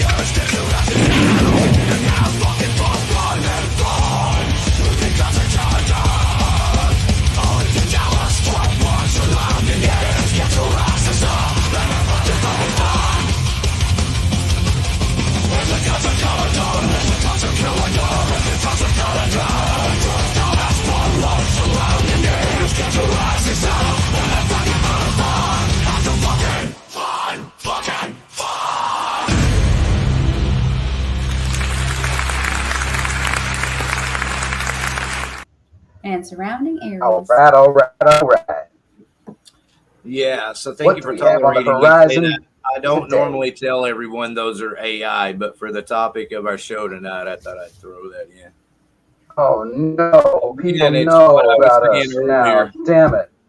Well, it's what I was saying earlier. For simple things, you can squeeze the juice. It took me a lot of time to make that fucking thing do it the way I wanted it to. But for simple things, you can squeeze the juice. But you would never want to do that and say, "Oh yeah, that's my recorded. Look what I did. It's Bang Head, brothers." It's okay. It adds to the ambiance of the show. Rick out here juicing the moose. Speaking of that sounds man, sexual. that was a great show Saturday night. It is. Yeah, that was a kick-ass show Saturday night. Against all odds. Look at with- that. Ariel, look at that. Bunch of bands you can read. I love that. I know This legibility is weekend at wonderful. Growl. Okay, do we have anything All else right. for our friend Christian as we move forward to the concert calendar? Do it. All right. Growl All right. Records coming up All right. this weekend. What you want, Dave? Go ahead. This weekend. What? Oh, Eric Leon? you know what? You can read all these. Hey, Ariel, I just want you to know that everything I say is actually 2 seconds before you hear it. There's a lag. There has been a lag for years. I don't know why you're surprised by this, but okay. 816, we have Anti-Sapien from New York, Perpetual Warfare from Parts Unknown, Heracleon, Repulse, and Death Pact. 8/17, we got The Immigrants, Free Sucker, and the infamous 8/18, August 18, Crooked Life, Heat, Misanthrope, Brood, and Promise of Pain. Okay, I'm done. Yeah. Nicely done. I got Blow Your Brains out. Our show's coming up on August 31st with The Magnificent Descent, P-Town Skanks, Perceived, Dark Avenue, Against All Odds, and Rotten Cotton Candy. It's a free show, y'all, so come out, save your monies on the entry fee, spend it all on drinks and merch, and enjoy a good time. Hold up, we're playing with skanks? Woo woo. Yeah. P-Town Skanks, to be specific. Nice. I might actually have a chance. Oh my god. All right. It's going to be fun. Oh, there you go. There's Bruce and Betty. And I just want to say, Baka, thank you very much for joining us. Everybody make some noise for Baka from Necrofier. He was a fantastic guest, and we thank him and wish him the best of luck on his upcoming tour and all things coming up as well. Thank you very much for being on the show, brother. Thanks for having me on, guys. yes, that was fun. Thank you. Shit, yeah. All right. Thank you, sir. Bye, guys. See ya. All right, so here's the show. It's Blow Your Brains Out this August 31st with Descent. Man, that's going to be so kick-ass to see some Descent metal. P-Town Skanks, Perceived, Dark Avenue, Against All Odds, and Rotten and Cotton and Candy.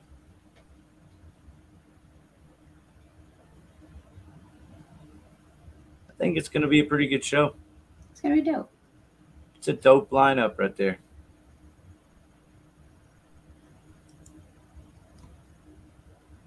Reno's Shop. Electrodes and Rust. Let's see.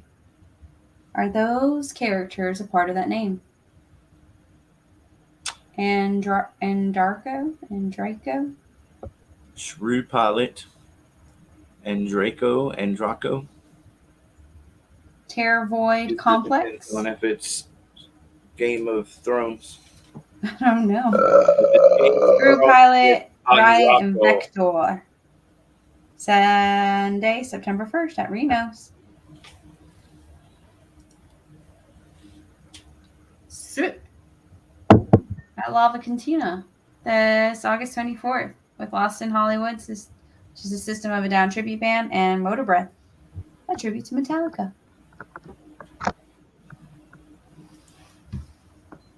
Lost in Hollywood with our good friend Dan Bow from In Search of Sight. Love that guy. Cool. Hope he comes back. Baby, come back. This Friday, August 16th, another good show is going on at T's Bar with Cece and the Tattooed Love Boys. And then we have Grand Theft Auto. That's clever. It'd be funny if none of them had tattoos. Yeah, that would be pretty crafty. August 31st, Rock Radio is going to be at T's Bar and Grill. I don't know what they're going to be doing, but hopefully rocking the radio. Only the flyer on the right is good. Flyer on the left is old. Okay, so flyer on the right, we have Brad and Remus. Remy, that's the singer of Tyrannical Deception. Oh, I see it now. There's an apostrophe. It's a Birthmas Bonanza, October 12th. Birthmas Bonanza. That's my dad's birthday. All right. Happy birthday, and happy birthday. We got a trifecta. All right. We have Tyrannical Deception, Swarm, Electric Vengeance, Unsent. I don't know what that says. Anybody want to give a guess? Unsent? I don't know. Well, if you can name that death metal band, that'd be great. Which one? The one in the upper right, just below, and then to the left. With the pentagram. Macabre. Eternal. Macabre Eternal. We've seen them before. Okay. And then Angent. Tyrannical Decepticons. Deception. We know that. point of something. Man, I know we went over this flyer, but I can't even remember the names. SKE. So this one had a second picture with it because, yeah, that's it. Tuesday, September 10th, we have Dark Tranquility with Edge of Distance. Yeah,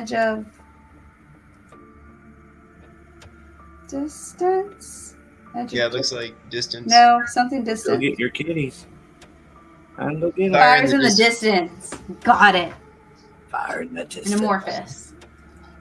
Hooray. Hey, for the record, I'm not complaining or anything. I'm just telling you about it while we're right here. In the future, anybody sends me flyers, the best thing to do is either send it to me like this, so I can put 2 on here like that, or send me a whole flyer like that. That's perfect. Right? I usually just steal them off of the event pages. But one of the reasons I double them up like this is because I can put 2 on one screen, and I will run out of, I can only do so many flyers, you know, and I'll run out of room to do them. So I try to double them up like this. And so again, The man doubles up. I know these are screenshots. It's all good. I'm just saying the easiest thing for me is if we have the flyers. So if you go to the band page and grab the flyer, that'll work. Otherwise, no sweat. Did I see our friends in Silver Tongue Devil just now? Possibly. Let me get back up there. There they are. Hell yeah. Ooh, that looks cool. Okay, this November 16th at Haltom. Putrid Pile, right? Yes. Cerebral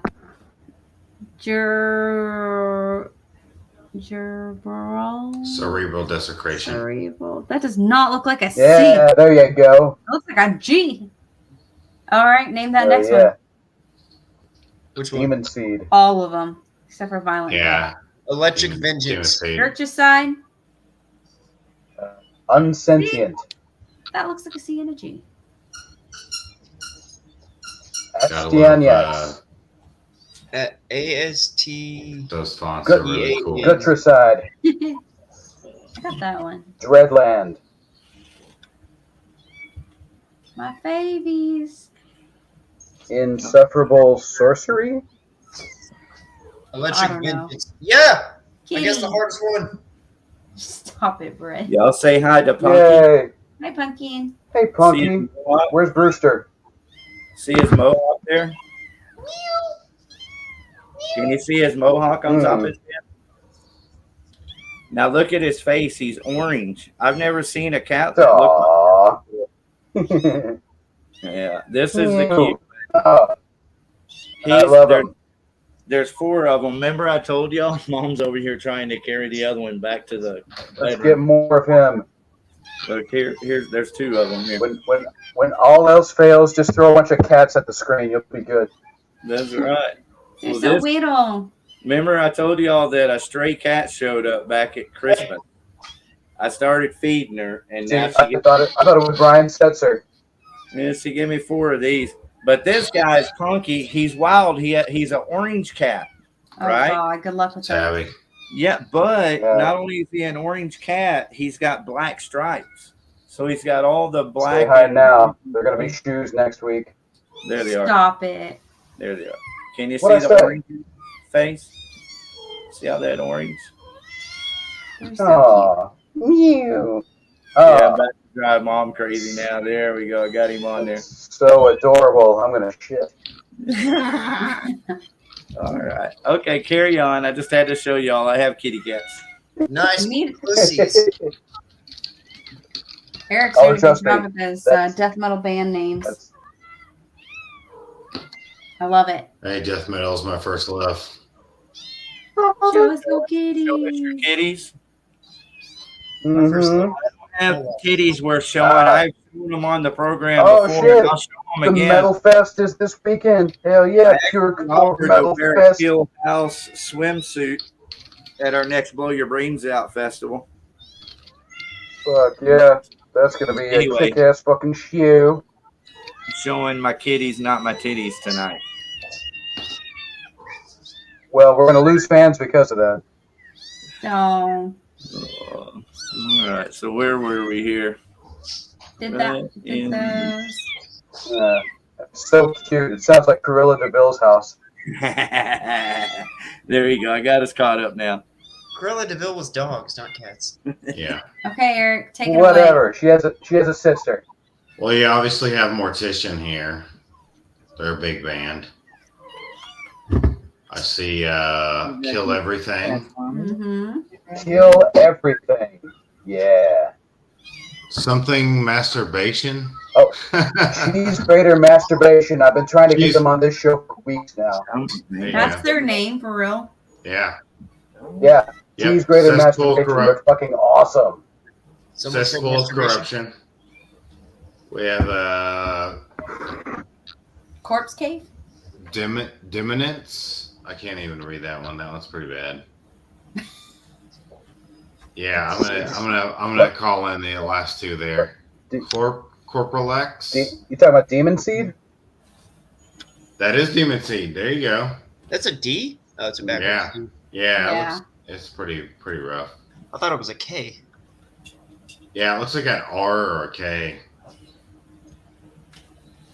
It's very the ornate. Blair Witch Project really fucked up everybody's logos.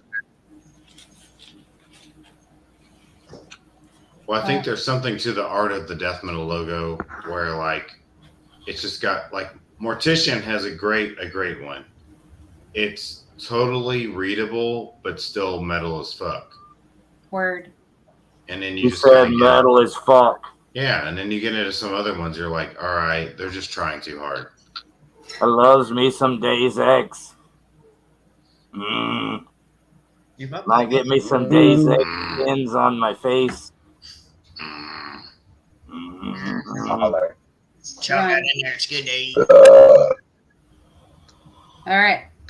That's September 14th at Haltom Theater. Is this one? This one. August the one 9th, on the left that's is pretty past. fast. But the one on the right should be this weekend, Saturday. Where was this show at? Reno's Chop Shop. And I definitely don't know any of these names. Chromags is at Reno's. Morgue Meat. Morgue Meat, Gutrasite, Stianiacs. Cutthroat. Chromags. Nice. Close enough. Close enough. And then if you are way, way south of us, there's some great Votan shows coming up. Yes, lots of them. They're going to play with all those wonderful bands that I can't read the names. But they have them neatly written underneath them. That's nice of them. See, I know, there you isn't go. that kind? That's the way you do it. Just Like, hey, like we know you can't Necrofier, read it. though, Voltan has some kick-ass songs, just like Wolvera, just like Warhog. So you all have a good time enjoying all this new music. I really enjoy that they put the genre on there, too. All this new music. New music is great. Ooh, this starts September 14th, Joe. Yeah. This looks fun. Cool. Tell us about it. Yeah. We're going to be on the Haltom side stage.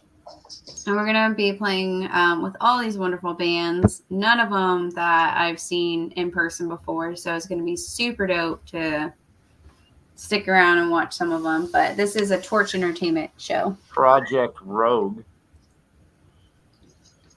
Ooh, Against All Odds. That's us. Yeah. Never heard of them. Oh, so we have Burner Electric Graveyard, Against All Odds, Project Rogue. I don't know what that says. Obsidian Rounds and Allegiance. So what day is that? I don't do a Saturday. September 14th. Yep, September 14th. Okay. We did not design this flyer. Somebody else did. They posted it, and it's actually kind of cool. It's kind of dope. It's kind of dope. Dope. This This dope. is dope. All right. No, Heading I over to just August realized that 30th. there were a couple of flyers I designed earlier that didn't show up here, and one of them was an Against All Odds flyer. Ooh. No, it was Here for Now, I guess. There it is. Here for Now. There it is. Ta-da! August 18th. That's this weekend at Haltom Theater. They're going to have a rock night with Chloe Clementine, Here for Now, our friends from Here for Now, the Paisleys, and Third Try. Here for Now is going to be the best one. Yosemite in Black. Another Haltom Theater show. Another Haltom show. Ooh, this one's Friday. Right? Wait, what's tomorrow? The 15th. Actually, the show's tomorrow, Thursday, not Friday. You fucking liar. Everybody get out and see Here for Now while you can. Have a good time this August 18th. Here for Now. Did I show this one yet? Let's see. This is at the Red Rock Saloon. Yeah. Duma. With I Hate. I Hate. Fantastic band. Against All Odds. I don't know if y'all played with them, but you should. No, but I'd like to. With Booth and Metal Star. Oh, oof. That was like a running gag a week or two ago. Yep, it was. Ironically, Warhog will be playing there the very next night. Really? Where's your flyer, friend? Where's your flyer? Just a second, because something tells me we have that I flyer. was saying it's probably in there somewhere. Playing the 24th with Raid and Wolvera and Oh, we definitely have that flyer. From the Grave. Here's Kill House. Yeah, that's the Kill House show. There you go. Black Magic Social Club. Yeah, we had that one. Here's everybody's favorite hot sauce. I'll get there, I promise. Here, I got it. There you go. Ta-da! Vote Warhog for president. How's that going, Eric? How's the Berserker voting going?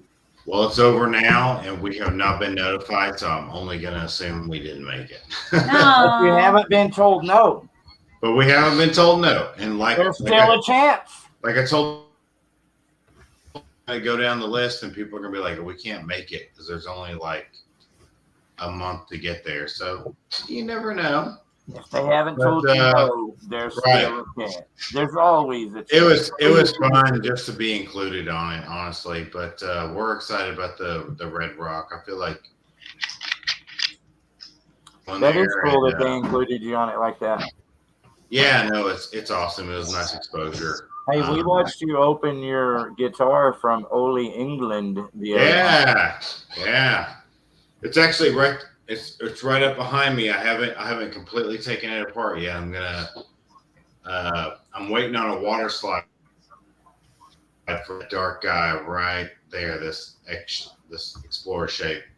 Getting it repainted, but I'm waiting on a water slide for the headstock because I want to keep the logo intact. So as soon as I get that, it's going off to the painter.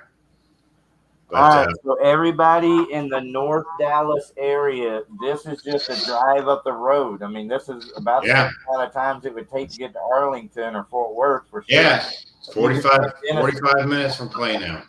Out in the country, getting high and drinking your booze, having a good time at the Red Rock Saloon with some killer fucking metal bands, Raid, Wolvera, Warhog. Tell us about those From the Grave guys, Eric. So From the Grave, short story. Our very first show we ever played at Reno's. We played with Vane and From the Grave, and from I would say a kind of a hybrid doomish band. A little bit of a classic rock vibe too, I'd say. Okay. But Black Sabbath? They're definitely Black Sabbath inspired. A 3-piece guitar player sings and plays. real tight. They are actually from the Denison area, so I feel like they okay, play a lot. They're able to line up some of these other shows. That's that right. y'all do. So they play a lot in Oklahoma because they're right there on the border, and that's the last show we had with them that you just showed there in Caney, Oklahoma. That was their bill. They normally play out there. There's a racetrack, and there's this saloon right across the street, and basically all the guys from the racetrack come in afterwards and pack the house, and it was a nice crowd. It was fun. That's cool. But yeah, so we just kind of hooked up with them. We've been friends with them ever since that was first show a couple of weeks ago. Yeah, I think it was on the 3rd. There you go. There you go, everybody. From the Grave is your ticket in if you want to play around some of these Oklahoma hole in the wall, red dirt. Exactly. And I'll tell you, it's kind of an untapped market because, we're talking to some of the patrons that were out there. There was a dispensary that was across the street that basically said they were trying to organize their own festival. And we're like, hey, we're down. Like 300 potheads are probably the crowd we want to play to. Let's do it. So,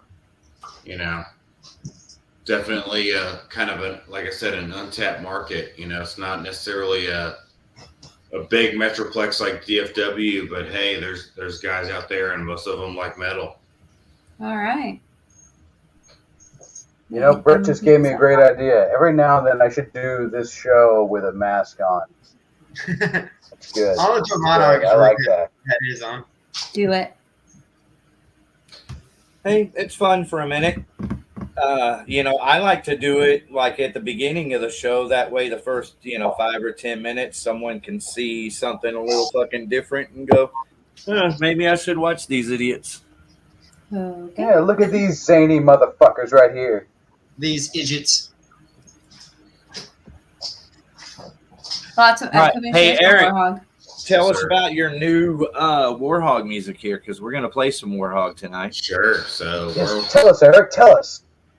Yeah. So we have one single out so we have EP1 out. So we have 3 EPs coming out in the next, I'd say, 6 months.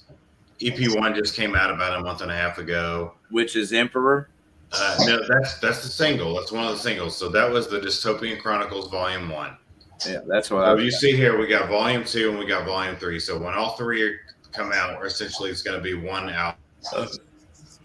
Very cool. There so you the go. The first single from EP Volume 2 just came out not too long ago. It's called Artificial Echoes. And that's kind of where that question for Christian came earlier, because this awesome image you see right here, this is AI. So we use AI. We have an artist we use for like our major releases, but this is what's at. He's a childhood friend of ours. He's an amazing artist. He's actually renowned in the comic book. Will not give us a deal. He will not give us a deal. Doesn't matter that we know him since kindergarten. He wants a set price, and we can't. Sure, graphic art gets expensive after a while, man. Yeah. I've done multiple magazines. I've had multiple bands. I've done a lot of different shit where I've printed all of my life, and it gets expensive. Like sometimes we just want something for a show or a single or whatever. So, we'll use him for the big stuff, but for the most part, like this one, we just said, you know what?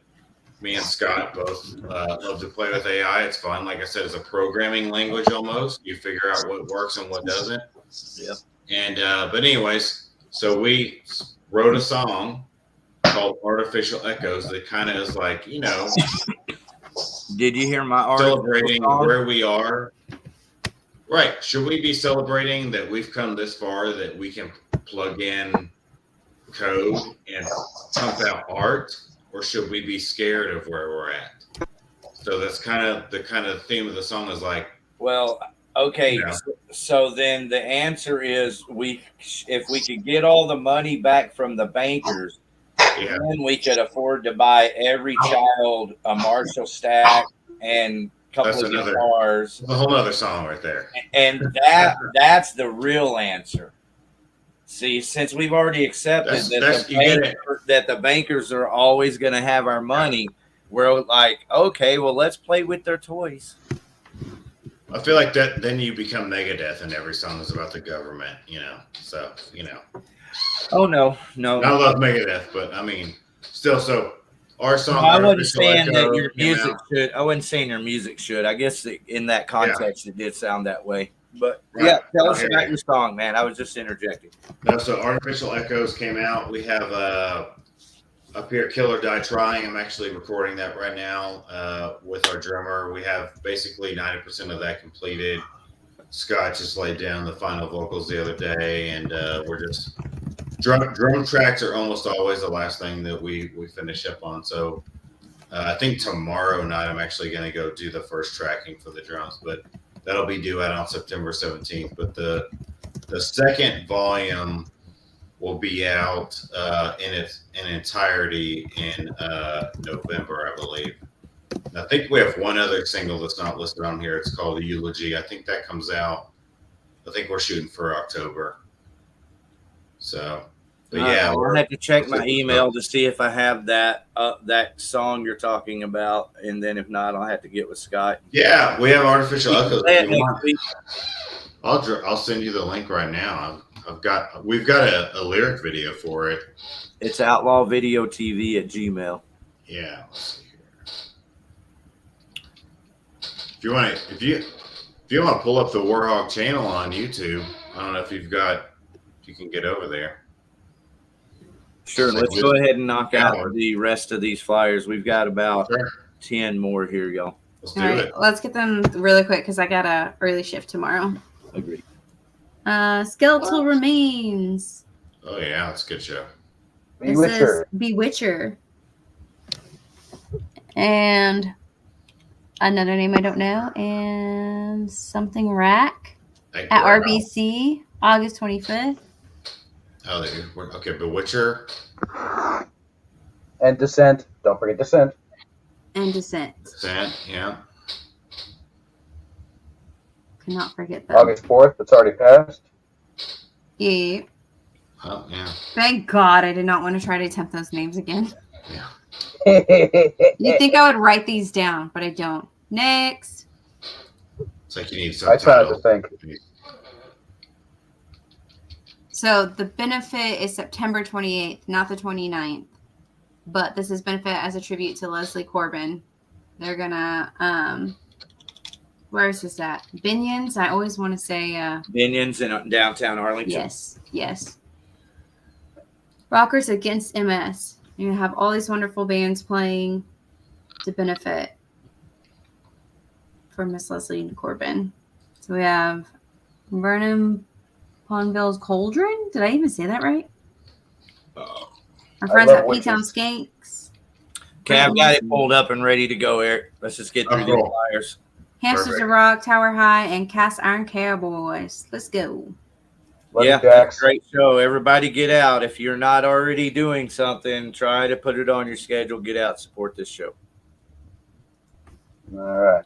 Black My Flag. brothers and sisters, Black Flag and The Exploited. Both the trees. Gotta be amazing. Dope. A month apart from each other. Suicide Mechanics already passed. All right. DSI. But October 5th, we have another show. Sepultura. Oh, okay. All right. I'm going to have to remember that. Hey, look over here. What's going on? Hey, Chair. Hi, Brett. Bye, Brett. What happened to Jason? I'm trying to settle down this cricket here. Brett, I gotta say thank you for keeping me company for when you did at the show. It was nice. I was just happy that our bandmate traveled with us. Everyone thought that I was kidnapped. I did. I listened to a lot of true crime. I was like, what was he wearing? Well, she's I'm not going to waste my kidnapping drugs on Brett. No offense. She's like no, Rich Hedberg in the Dufresne's joke. God, I panicked. Dufresne, party of two. They're in someone's trunk right now with duct tape over their mouths, and they're hungry. God. Well, speaking of that show, Iron Man's playing again at Diamond Gems on the 24th. They're raising the roof. Whoop, whoop. Raising it. Thank you, Ariel. Raised it just for you. Very much. Well, this weekly concert calendar is really important, y'all. So thank you very much. Thank you for being here every Wednesday. Thank you so much for doing this concert calendar. We've got Seven Dust October 2nd. We got Cold Chamber. Bro, 10 years live is amazing. Go see. I've actually seen 10 years. Dude, they were so good.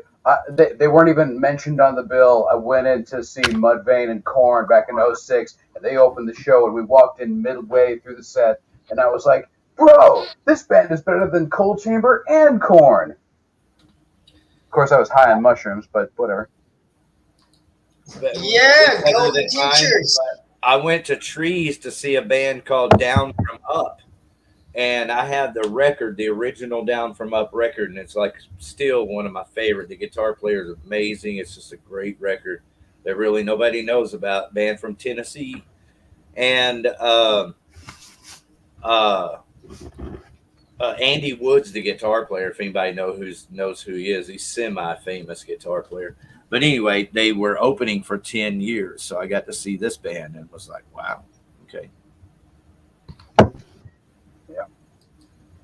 Ooh, Cold Chamber and Fear Factory, that'll be good.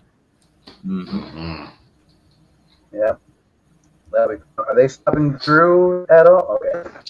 Rocklahoma, always an amazing event. It's a dream. Anybody I know? It's coming up soon. Some of our friends. Actually, the weekend of our show. Our show is Saturday, so it starts Friday, and then August 31st is Saturday, and then it's Sunday. So it's the weekend of our show. Okay. But I'd love to go, man. I'd love to have a blow your brains out booth at Rocklahoma with Against All Odds on one stage and XX10 Chill on the same. Yeah. Well, thanks, buddy. All right, let's get out of here, guys. All right. Jax, my boy, Karaoke with Attitude Tuesdays at Binion's Studio 80, 80s Dance Club Thirsty Thursday party with DJ Jax spinning tunes. So the man is busy and playing everything that you enjoy listening to. Yeah. Love you, Jax. Well, Eric, thank you for joining us tonight, man. Yeah, thanks for having me on. It's yeah. awesome. Thanks, brother. Yeah. You can come thank name you, that Ben. metal band. Thank you, Brett. And thank you, Arkansas and Johnny, for joining us in the chats. And thank you to all of our new members. Thank you for all of our new family members. And thank you, Ariel, for showing these people the way. Trying. I've got good peoples. You are good peoples. Y'all are my peoples. I love Are you y'all. ready Y'all for this brand new Warhog Artificial Echoes with a artificial intelligentized lyric video? Do it. Let's do it, man. Appreciate it.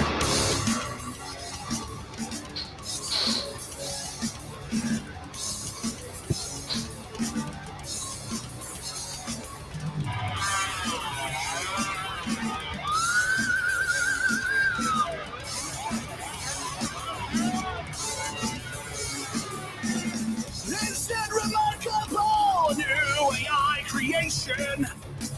Touch and make you freeze, a singular sensation. Software producing art, a lie to be believed. A promise or a prison of the future we conceive. How should we appreciate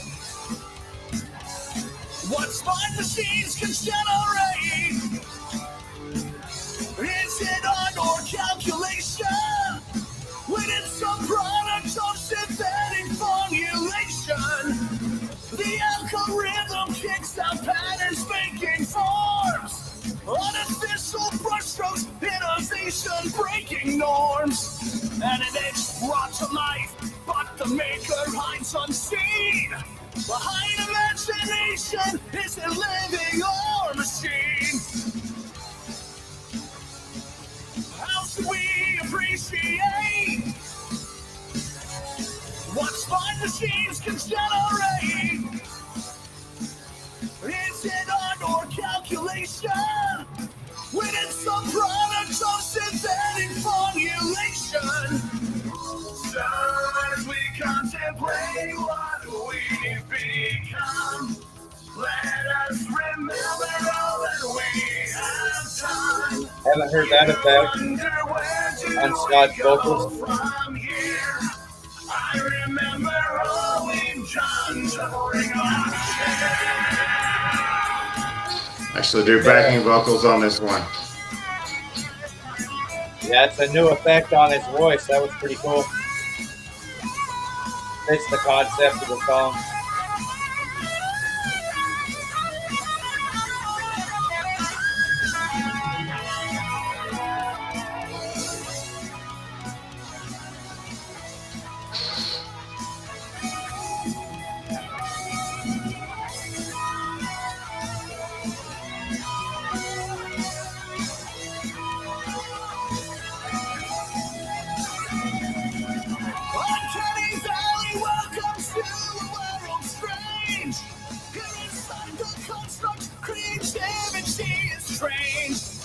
Artificial craftsmanship, the future drawing near, but the spirit of the human heart will never disappear.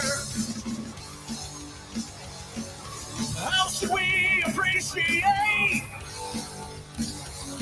what smart machines can generate? Is it art or calculation? When it's some product of synthetic formulation. Synthetic formulation, artificial echoes. Yeah.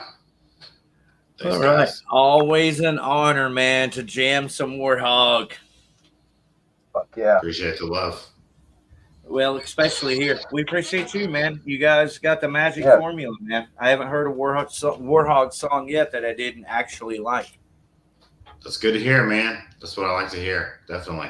Just the truth, man. So the thanks is to you guys first. You know, we, as much as we enjoy doing what we're doing, we enjoy it primarily, or in maybe not primarily, but, you know, in large part, you know, just to be not helping just you guys in bands, but, you know, lovers of music, discover good music. So, yeah, that's what it's all about, man. We have to have you guys to make all this happen, or put that the other way around. Because there's so much good music here, we were able to put together a podcast where we commit, you know, 2 hours of our time every week, and have had plenty of bands to, you know, interview and interact with. So thank you. Thanks again. Yeah, no. Welcome. I'm glad it just remember, just because it's on the radio doesn't mean it's good, and just because it's not on the radio doesn't mean it's not good. Amen to that. Wants to play Warthog, Jared. Hey, Jared, send me some Kill House. I know I probably already talked to you about it, but I've painted a house since then and blah, blah, you know. But, yeah, send me some Kill House. I need to get some Kill House here in the rotation. All right, I'm going to play a couple of more songs and get out of here and get ready for work tomorrow. How about you guys? All right. That's what I'm talking about. Sounds good. And everybody get ready. Next week, we've got Rotting Corpse coming to the stage. Ooh, that's so cool. Let's see. I'm prepared for this. There it is, Dave Jarvis. Fuck yeah. That'd be great.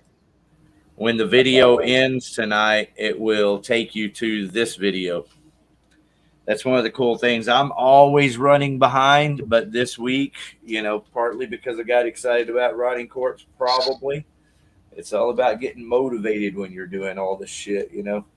But, yeah, one of the cool things about having them set up in advance is that when this video ends, it will take you to this video. And there's actually God bless technology.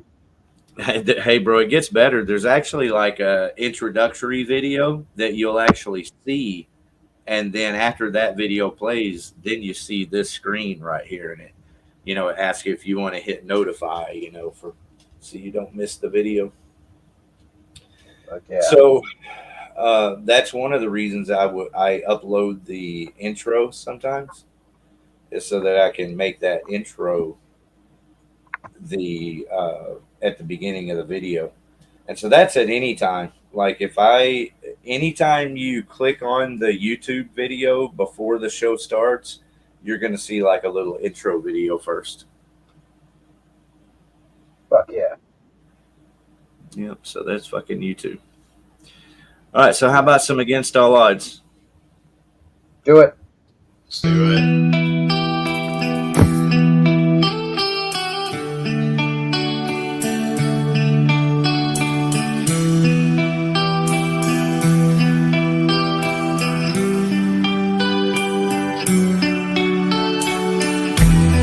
Drifting to sleep and just fade away.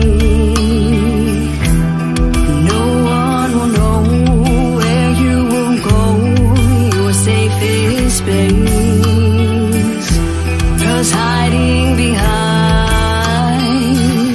your cute little smile, the darkness it grows with each passing hour. Can't turn back the dial. I'm feeling so cold, not to the touch, falling so fast. Please don't you dare the grudge. 'Cause this fake little smile, it's getting too much for me to control. Oh, I've lost all control and I'm never enough.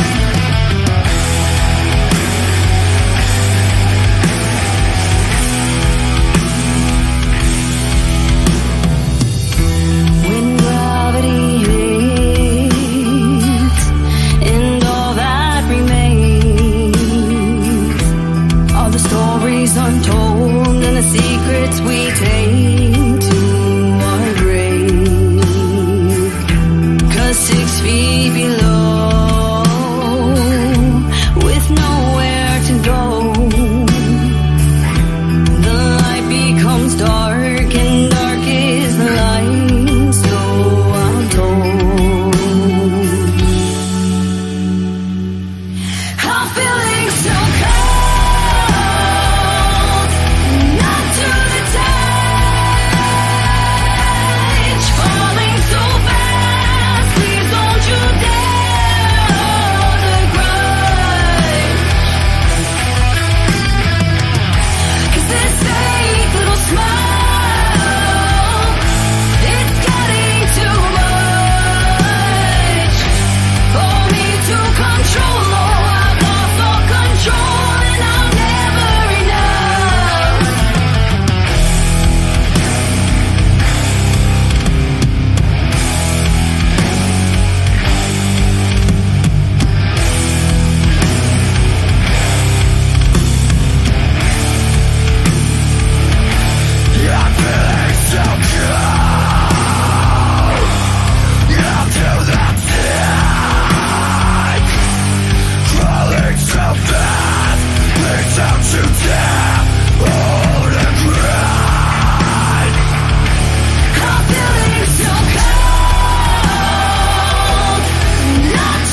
Fuck yeah.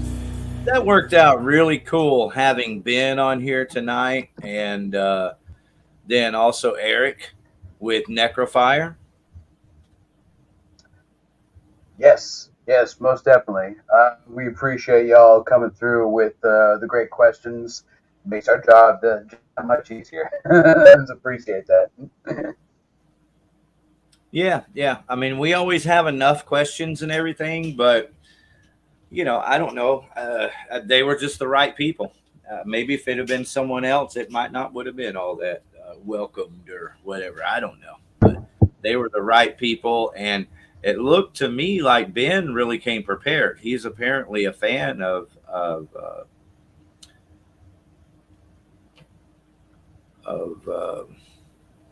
Necrofier. Sorry about that. Yeah, man. Thank you, Ben. Appreciate it. And thank you, Eric. Eric, you also came through with some great questions. And, always a wonderful pleasure to have Brett in there, that wild card Brett. Well, and while we're passing out, thank you, Dave, for helping me out this week. I sure appreciate you, brother. Oh, my pleasure, bro. I think it's time I look forward to this every week, man. This is the highlight of my week right here. Hanging out with beautiful people and talking to beautiful people. That's so fucking cool, bro. Really. That's just the coolest thing to, I believe you, And that's just the coolest thing that is that much fun to you, man. And, to Ariel also. I think we make a great team. I thoroughly enjoy doing this also. So here's to many years and maybe even hopefully, making it work to our advantage in the future. Right. Yes. Give us money. Yeah. For example, who wants to hear some good doo-wop music? I think all of us do. I think it's time to get some more of this. Thank you for being here tonight. Blow your brains out every Wednesday. Thank you. Love, elusive. Funny how it seems the chase is better than the catch. I had her in my grasp, set her free to see if she would come back to me. Love, come back to me.